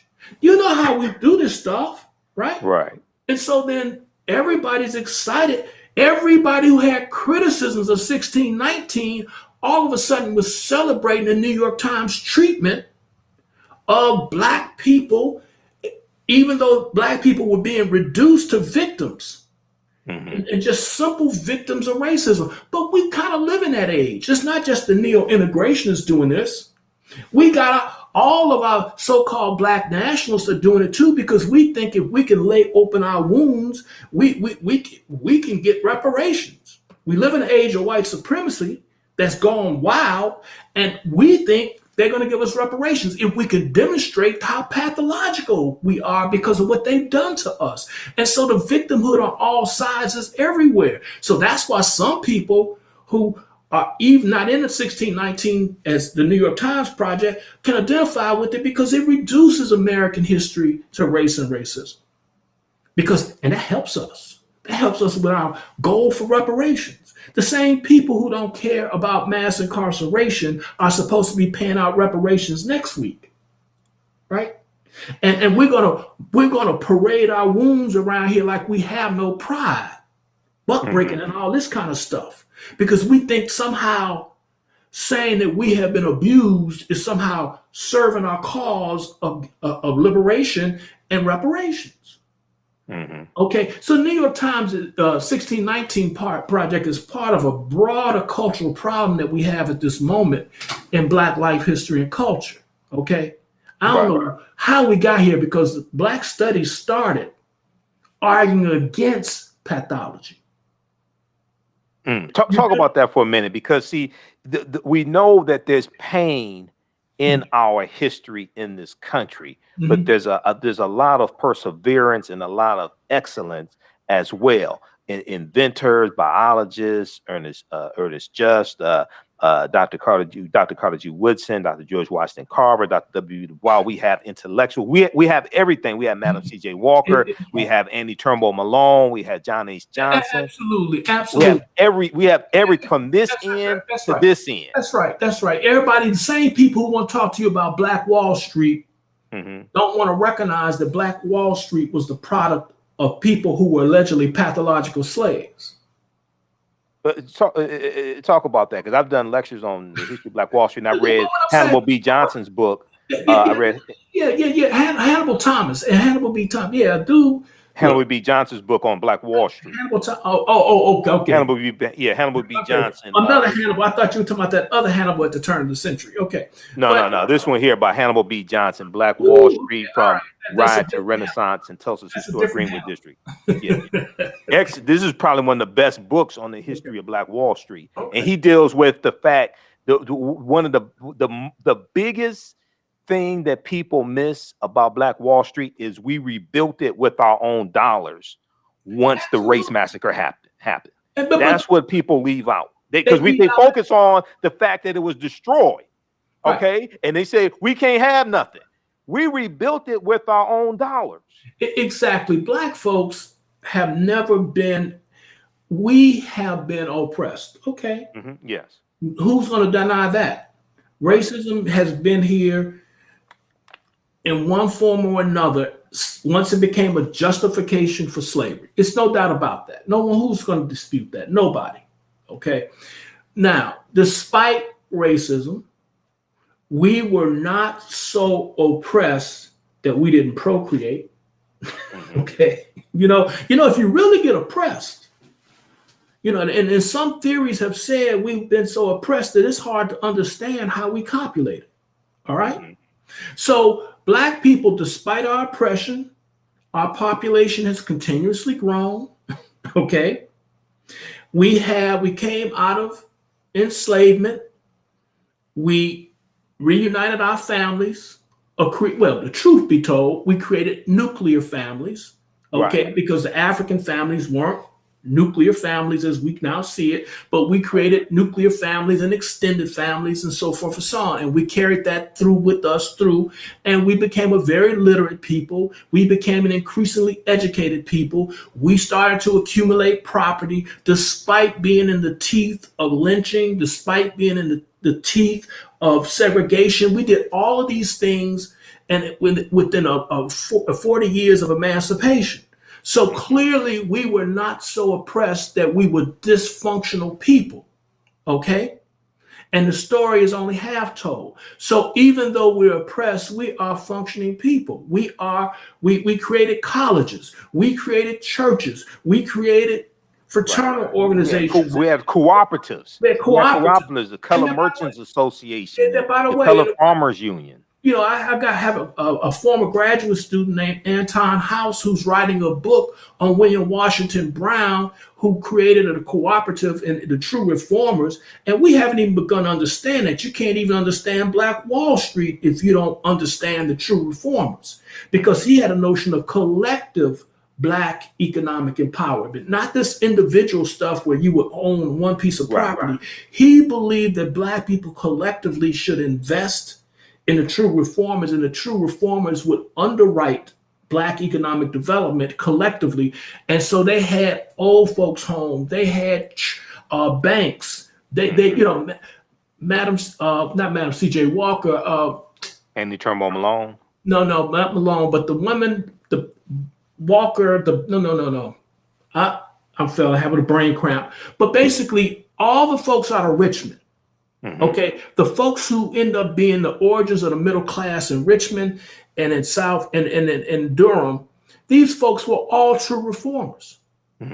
Okay, almost to a person. So by the turn of the 20th century, when they start individualizing, they have all been through so many of them have been through the true reformers.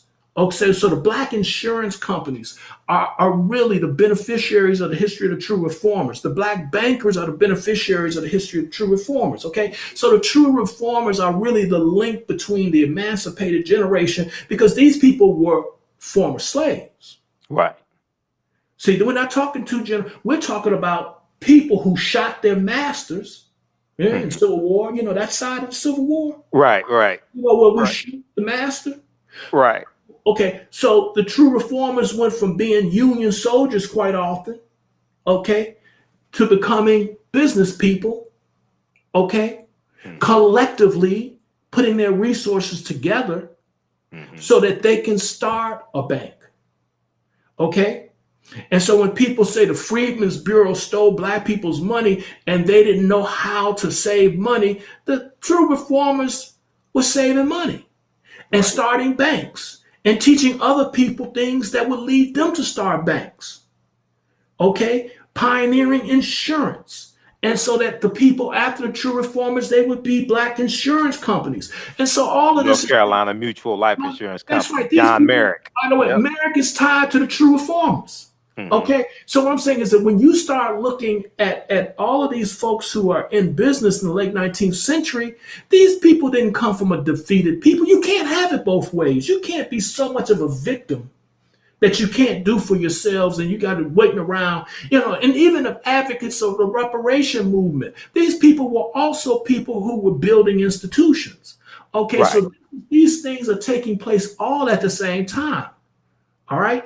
But nobody ever went so far as to debase themselves. I mean, again, in the 60s, Black studies started because a guy named Stanley Elkins and some of the liberals started saying that we were all pathological because of oppression. And then they started critiquing the Black family, saying how the family was destroyed by slavery. So Black studies starts with a generation of scholars that refuted the notion taken up at the Carter G. Most people don't give him credit, but he was one of the first people to go against E. Franklin Frazier, who said the Black family had been destroyed by slavery. And by the way, he didn't mean it to the extreme that people think he meant it, right? He thought 80% was a bad number. Okay. So 80% of children had their fathers in the home, like in that's 1960. Right. He thought that was a bad number, but he also understood that it wasn't a critical issue when you had an extended family in the rural South. Okay, so that's why they could overstate it. But Woodson didn't like that. So Woodson argued that the Black family was destroyed. So the first generation of Black studies scholars in the late 60s, they defended the Black family. The first generation defended the notion that we were psychologically scarred by slavery. So Black psychologists argued that we were not pathological as a result of white. They argued against self-hate. So self-hate was on the defensive. The whole thing, by the way, this is my first book, Contempt and Pity. And so I talked about all that. So the first generation of Black scholars in Black studies were anti-pathologists. And now we live in a day and age where everybody in Black studies seems to be tending towards accepting one pathology argument or another. Okay?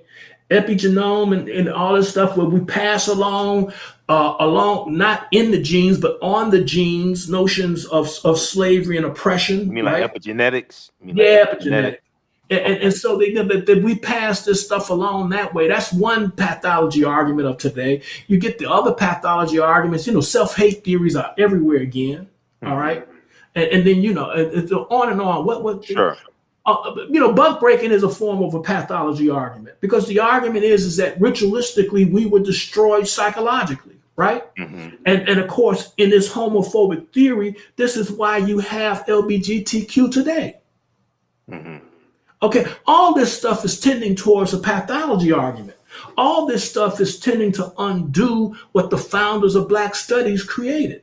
And I'm telling you, a lot of these people that everybody's so proud of today, I don't know, if whether you're in the Afrocentric camp, I don't think John Henry Clark would be signing on all this nonsense. Okay, I don't care if you are in the mainstream, tradition that goes from Henry Louis Gates on back to John Hope Franklin. These people all rejected that kind of stuff. I don't care what tradition. So, and by the way, the worst part about all this is that nobody seems to be reading the scholars from 40 years ago. So Black scholars are writing as if nobody's ever written about this. They don't argue with the academics who came before them, who argued against them. They just ignore stuff. Okay?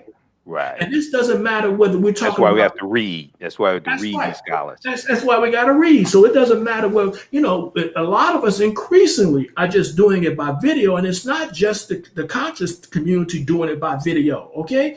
Increasingly, it's all the oral culture again. I mean, the academics may be writing, but they're all, they're part of a social media culture. And so the ideas are circulating primarily that way. Okay, they're not circulating primarily by text anywhere. Okay. Right. Let me ask you this. Lastly, we were talking about the 1619 project, and I brought up there was an update from March 11th, 2020, and I know you posted about this on Facebook. Now, this is actually from the New York Times, And if we just look at a quick synopsis of the 1619 Project, the 1619 Project is an ongoing initiative from the New York Times that began in August 2019, the 400th anniversary of the beginning of American slavery. And we do know that the Spanish were taking Africans into the area that is today Georgia and South Carolina in 1526, enslaving them. We know that, but they're talking about here in the British colonies. It aims to, the 1619 Project aims to reframe the country's history by placing the consequences of slavery and the contributions of Black Americans at the very center of our national narrative. Okay, so that's a brief synopsis of the 1619 Project. So then in this update here, they talk about, it starts out, this is on March 11th, 2020. Today we are making a clarification to a passage in an essay from the 1619 Project. The passage in question states that one primary reason the colonists fought the American Revolution was to protect the institution of slavery. This assertion has elicited criticism from some historians and support from others. So they go on to say, we stand behind the basic point, which is that among the various motivations that drove the Patriots toward independence was a concern that the British would seek or were already seeking to disrupt in various ways the entrance system of American slavery. Okay, so they made a correction because okay, let me scroll down here for the sake of time. Let me scroll down to the next paragraph. Okay,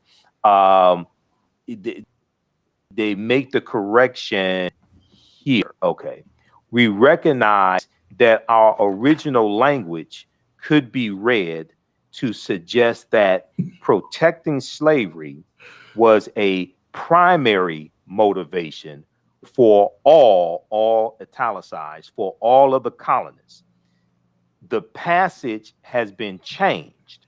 The passage has been changed to make clear that this was a primary motivation of some of the colonists, a note that has been appended to the story as well. So talk about all of this and criticism, legitimate criticism, not this Mitch McConnell Republican nonsense, because they don't want really the history of slavery taught.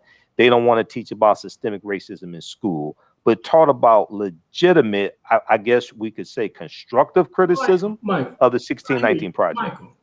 Yeah. Some Black people like slavery. Some Black people like Trump. Uh-huh.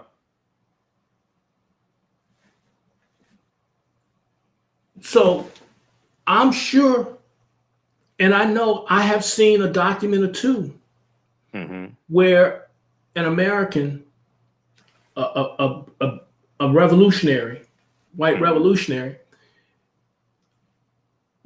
may have been concerned about his slave because they talked about the case in Britain where slavery was ended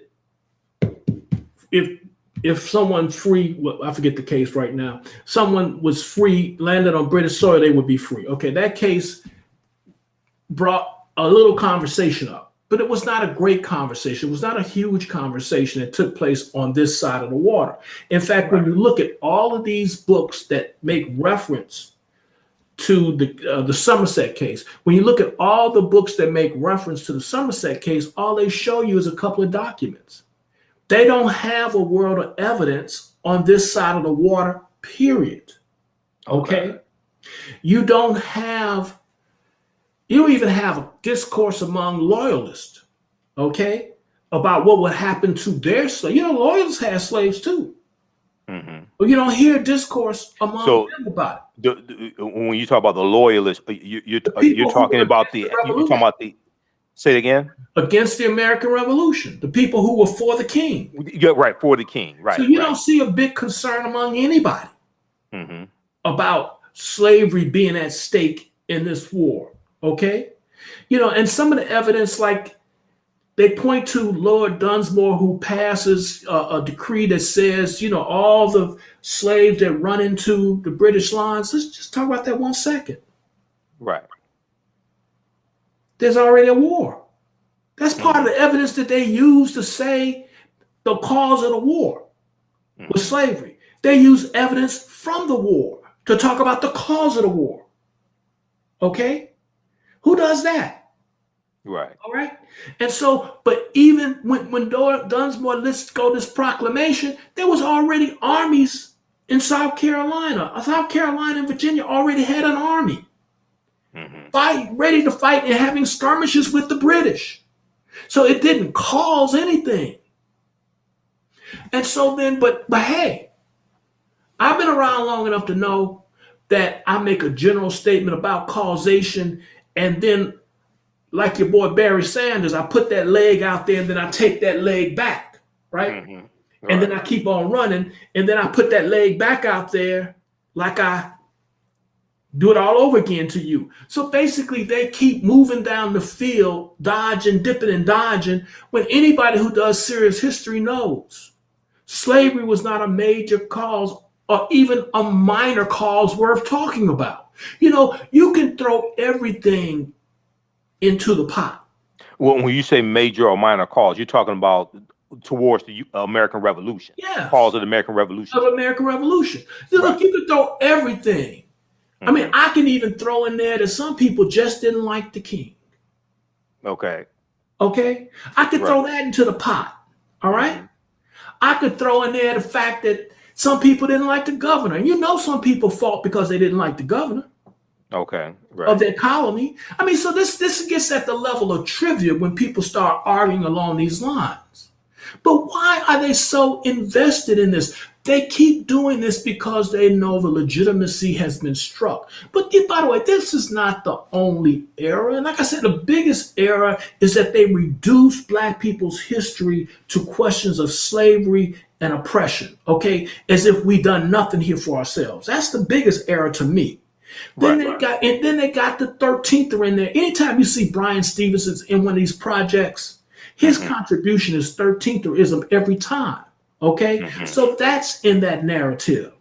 Okay, so the way they've structured this whole thing is that everything is about a grievance against America. And by the way, when is the last time have you seen Black intellectuals think that contributionism is a valid thing for Black intellectuals to do?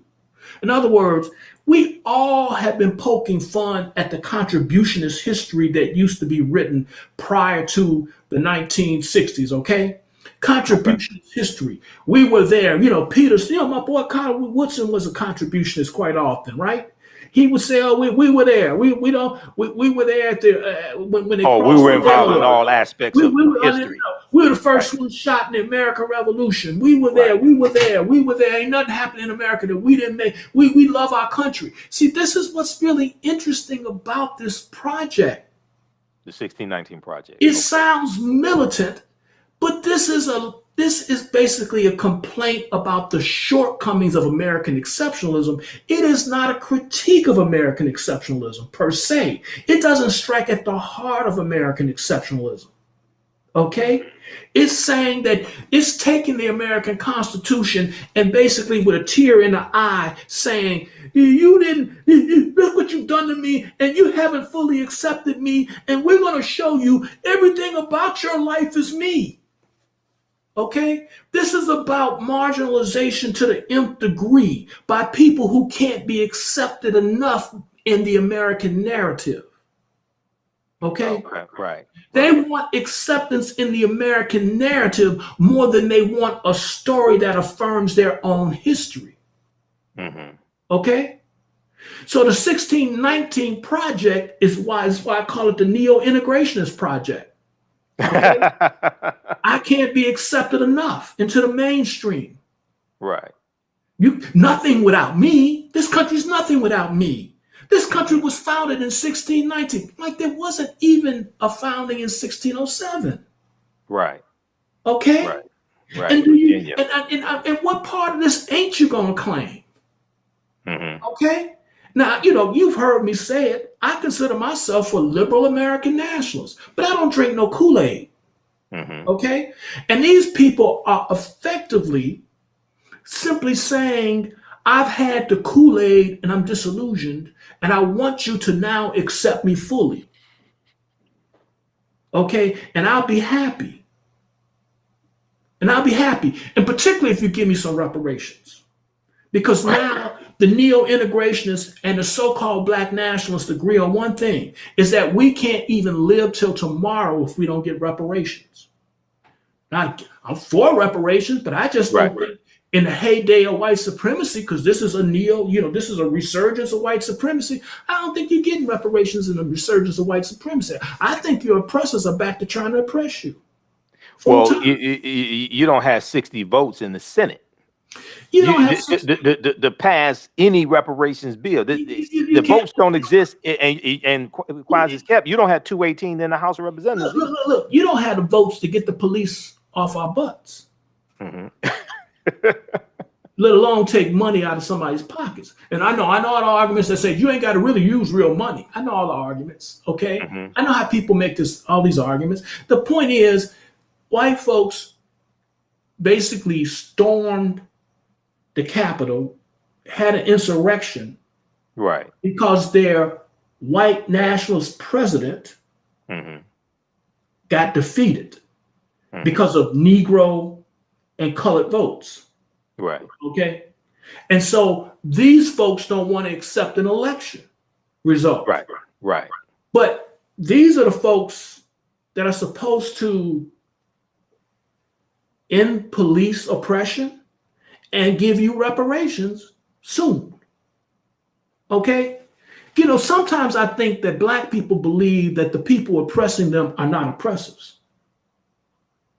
I think they think that white people are more moral than what they suggest they are. Because if you think that you're going to get reparations without a gun in your hand mm-hmm. from the people who are trying their best to disenfranchise you, you must know their heart better than they know their hearts. Mm-hmm. Or you're going to pick up rifles and go get the money. Mm-hmm. See, this is where, and the reason I'm bringing this up is what all of this bad history has in common: an attempt to justify reparations. Okay, that and it unites black people across a lot of lines in this day and age, that they think that the white people who oppress them are much more moral than they let on. Right. Right. I don't understand it. Exactly. Because I know some of these arguments are not really for our consumption. Okay. Because at bottom, do you really want your kid to just think that you are a bag of pathologies again? Mm-hmm. Is this what you want your kids to think about themselves? I don't get it, except for to say that they really think that in a movement that's going to undo the status quo on some key issues by parading the pathologies and making historical cases up if they have to justify. Right. Give people your website again, DarylMichaelScott.com. Okay. Mm-hmm. So with the 1619 project, you from your perspective as a historian, you don't think it could be salvaged or correct the inaccuracies in it? Is it something that our people should read? What do you think we should do? Well, I mean, first of all, once again, we're trying to get our history from the New York Times. Okay. Right. And yet you think this country is the worst place on earth, and you think at the same time the New York Times is where we should get our history? Mm-hmm. Again, I'm the person who doesn't think it's the worst place in the world. I'm the person who believes that there's a hope for the future. Okay. Right. I'm that guy. But are we supposed to be so? Are you the same people who think that this is racist to the core? Think the New York Times is where we should get our history? What are some good sources for African Americans to go to get their history? Well, what do you recommend? A few books that we should read to give us a foundation. Let's say this. This is a golden age of Black history. Now, what do I mean by that? Whoa, when I was a kid in the 60s, there were books, and you can kind of have your whole Black history library. Okay? Look, I can't keep up with the literature. Black people are writing, and all kind of people are writing good histories about Black folks here, there, and everywhere, right? And so there's just so many talented, creative people out here, right, that you can do this. Now, I typically don't. I mean, again, I don't want to go to one text or another. All I want to simply say is be part of a process in which you read about your past, okay, in which you read and debate what you read as opposed to debate the debaters, right? In other words, you get to the point when it all becomes like it's not oral tradition, it's just Youtubian, and to borrow one from Umar, right? He the notion of Youtubian players, right? And so we're at a point now that we're just taking in our history by celebrity. And I'm saying, go out and read the scholars. And there's no end to good history out here. There's no end to histories with footnotes where you can, read these histories. I mean, you can go back to Vincent Harding and go forward to the sisters who are writing about Black women and from American history from the eyes of Black women. They're just all kind of beautiful things that are being written. Okay. I mean, there's no dearth of anything. There's no excuse for anybody. Right. I mean, that's the beauty of it to me. And I know we all come from different camps. OK, I respect people from a lot of different intellectual perspectives. That's why I don't want to give out just one perspective. OK. But the bottom line on all of this is that you're supposed to engage everything you read. You're not supposed to be a passive reader. And you certainly don't reduce the past to grievance finding. Don't reduce the past to a celebration. I mean, just be critical, because I actually believe more than anything else is that the past is a warehouse of our experiences. Okay. Right. And then we can learn about humanity from our experiences. We can learn about ourselves. Okay, I'm in that tradition where, like Carter G. Woodson is from, where you say to know thyself is important if you're an educated person, because if you don't know yourself, then you'll become whatever people want you to become. So the process of self-knowledge is what I'm about, and nobody has a monopoly on that. Exactly. Well, I would encourage people to read The Miseducation of the Negro by Dr. Carter G. Woodson. I encourage them to read Before the Mayflower by Lerone Bennett Jr. Also, Golden Age of the Moor is a fantastic book, edited by Dr. Ivan Van Sertima, and you have essays from Dr. Jose Pimenta Bay and Runoko Rashidi, people like that. Tony Browder is excellent as well. Nile Valley Contributions to Civilization, Egypt on the Potomac by Browder. There's a lot of good information. Dr. John Henry Clark's books, of course, Christopher Columbus and the African Holocaust, Slavery and the Rise of European Capitalism, Dr. Yosef Ben Yakinen. So there's a lot out here. Dr. Hassan Kwame Jeffries, he has a book dealing with the civil rights movement. His uncle, Dr. Leonard Jeffries, is one of my teachers. I've interviewed Dr. Hassan Kwame Jeffries. So there's a lot out here. It's the best of times. Okay. And when it comes to Black history, it is. Absolutely. Visit his website, darylmichaelscott.com. They can order your books there or Amazon for your books. They can, on Amazon. Amazon. I haven't gotten a hawk in any of my own books. Right. Okay. You can order his books from Amazon. And he has a book on Dr. Woodson also. Do you teach any? Now, I know you teach at Howard University. Do you teach any classes online? So people who don't attend Howard can take classes? I thought about that, but that is actually a big commitment. When you do. I know. I teach a 9-week course, man. It is a big commitment. I know. It's a huge commitment. And I do teach extra courses sometimes at Howard just to help students get out of school. So so I kind of do my teaching at Howard, Okay. But having said that, you do know I'll debate anybody on social media. So. All right.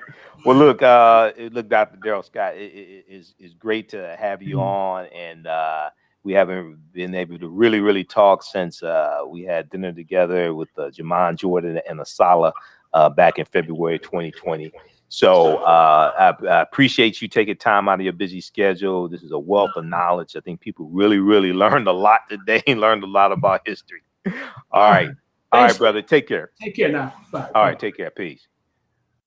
All right, everybody. That's Dr. Daryl Scott, history professor at Howard University. So want to remind you that the African History Network show we're on, because I'll be broadcasting tonight. We're on Monday through Friday, 11 p.m. to 12 midnight Eastern Standard Time. 11 p.m. is kind of late to have them on, and we had an extended session because my radio show is on only for an hour, and I want people to actually see him so they can really interact with us more. So we'll share some excerpts of this interview on my nightly radio show, and then we're on Sundays, 9 p.m. to 11 p.m. Eastern Standard Time. If you'd like this type of information, you can support the African History Network, $ TheAHNShow through Cash App, $ TheAHNShow through Cash App, also through PayPal, paypal.me/TheAHNShow. If you support through Cash App, be sure to type in $ TheAHNShow, SHOW. It'll show my name, it'll say Michael, and show my picture there. This helps us to keep doing the research, stay on the air, keep broadcasting 6 days a week. I also teach a 9-week, 18-hour online course, a 9-week online course that meets on Saturdays, 12 noon to 2 p.m. Eastern Standard Time. Ancient Kemet, the Moors, and the Ma'afa, understanding the transatlantic slave trade, what they didn't teach you in school. So our next class is Saturday, May 8th, and this is session number 2. So we do the classes live, all the sessions are recorded. So you can go back and watch them over and over again, okay? So as soon as you register, you'll be able to watch class number 1. And then also I taught the course in February and February and March, because we kicked it off in African American History Month. When I taught it in February 2021, that was the first time I taught the class since 2019. Okay, so there's a lot more information I've incorporated. We have new discoveries, new archaeological discoveries taking place all the time. So if you go to our website, I just posted the link here for the online course, but also if you go to our website, AfricanHistoryNetwork.com, AfricanHistoryNetwork.com, it's right on the home page. So if you scroll down the home page, there's information here for my radio show. You can listen to audio podcasts here, but you can listen live, watch on our Facebook fan page, The African History Network, my YouTube channel, Michael Imhotep. You can watch the show live, and then also download the iHeartRadio app, and you can listen through the iHeartRadio app as well. You can read articles I've written here. This is information for the online course. We have the flyer here as well. And then just click right here. It says register here, takes you to the next page. Click here to enroll. So it's regularly $130, on sale $80. We do the classes live. You can ask questions in class also with the text chat. You can ask questions in class, but all the sessions are recorded as well. Okay, all the sessions are recorded, and you can watch from around the world. Okay, and you still have access to the class even after the whole course is over with. You'll still have access to the course content. So that's Ancient Kemet, the Moors, and the Ma'afa, understanding the transatlantic slave trade, what they didn't teach you in school. We deal with thousands of years of history, and we deal with what led up to the transatlantic slave trade taking place. So when we talk about the transatlantic slave trade, we can't start in 1441 with the Portuguese going into Mauritania. We can't start in 1619 in Virginia. We have to deal with thousands of years of history. We deal with ancient Egypt, ancient Kemet. We deal with Nubia, Ta-Nehisi. And then also we deal with the ancient African presence in the Americas. This is one of the books I use in the class. From Dr. David Imhotep is the author. The First Americans Were Africans, Documented Evidence. And he deals with the African presence in the Americas, going back at least 56,000 years ago in South America, at least 51,700 years ago here in the land we call the United States of America. He deals with the Khoisan, who come from Southern Africa, have the oldest DNA on the planet, and they were here in South Carolina. They were throughout this land as well. During, they built pyramid mounds, they built the mounds, and all of the types of things like this. So we deal with this history. We deal with the 800-year occupation of Europe by the Africans known as the Moors, who take the teachings from the Nile Valley region of Africa into Europe. And this is going to bring Europe out of the Dark Ages. And then we deal with what leads to the transatlantic slave trade taking place also. Okay, so that's ancient Kemet, the Moors, and the Ma'afa, understanding the transatlantic slave trade, what they didn't teach you in school. So online course that I teach on Saturdays, 12 noon to 2 p.m. Eastern Standard Time. So you can register for that. As soon as you register, you can start watching the content. All right, well, look, we have to get out of here. Remember, at the African History Network, we focus on educating, empowering, and inspiring people of African descent throughout the diaspora and around the world, because right now it's correct wrong behaviors, not over till we win. Wakanda forever. And we'll talk to you later. Peace.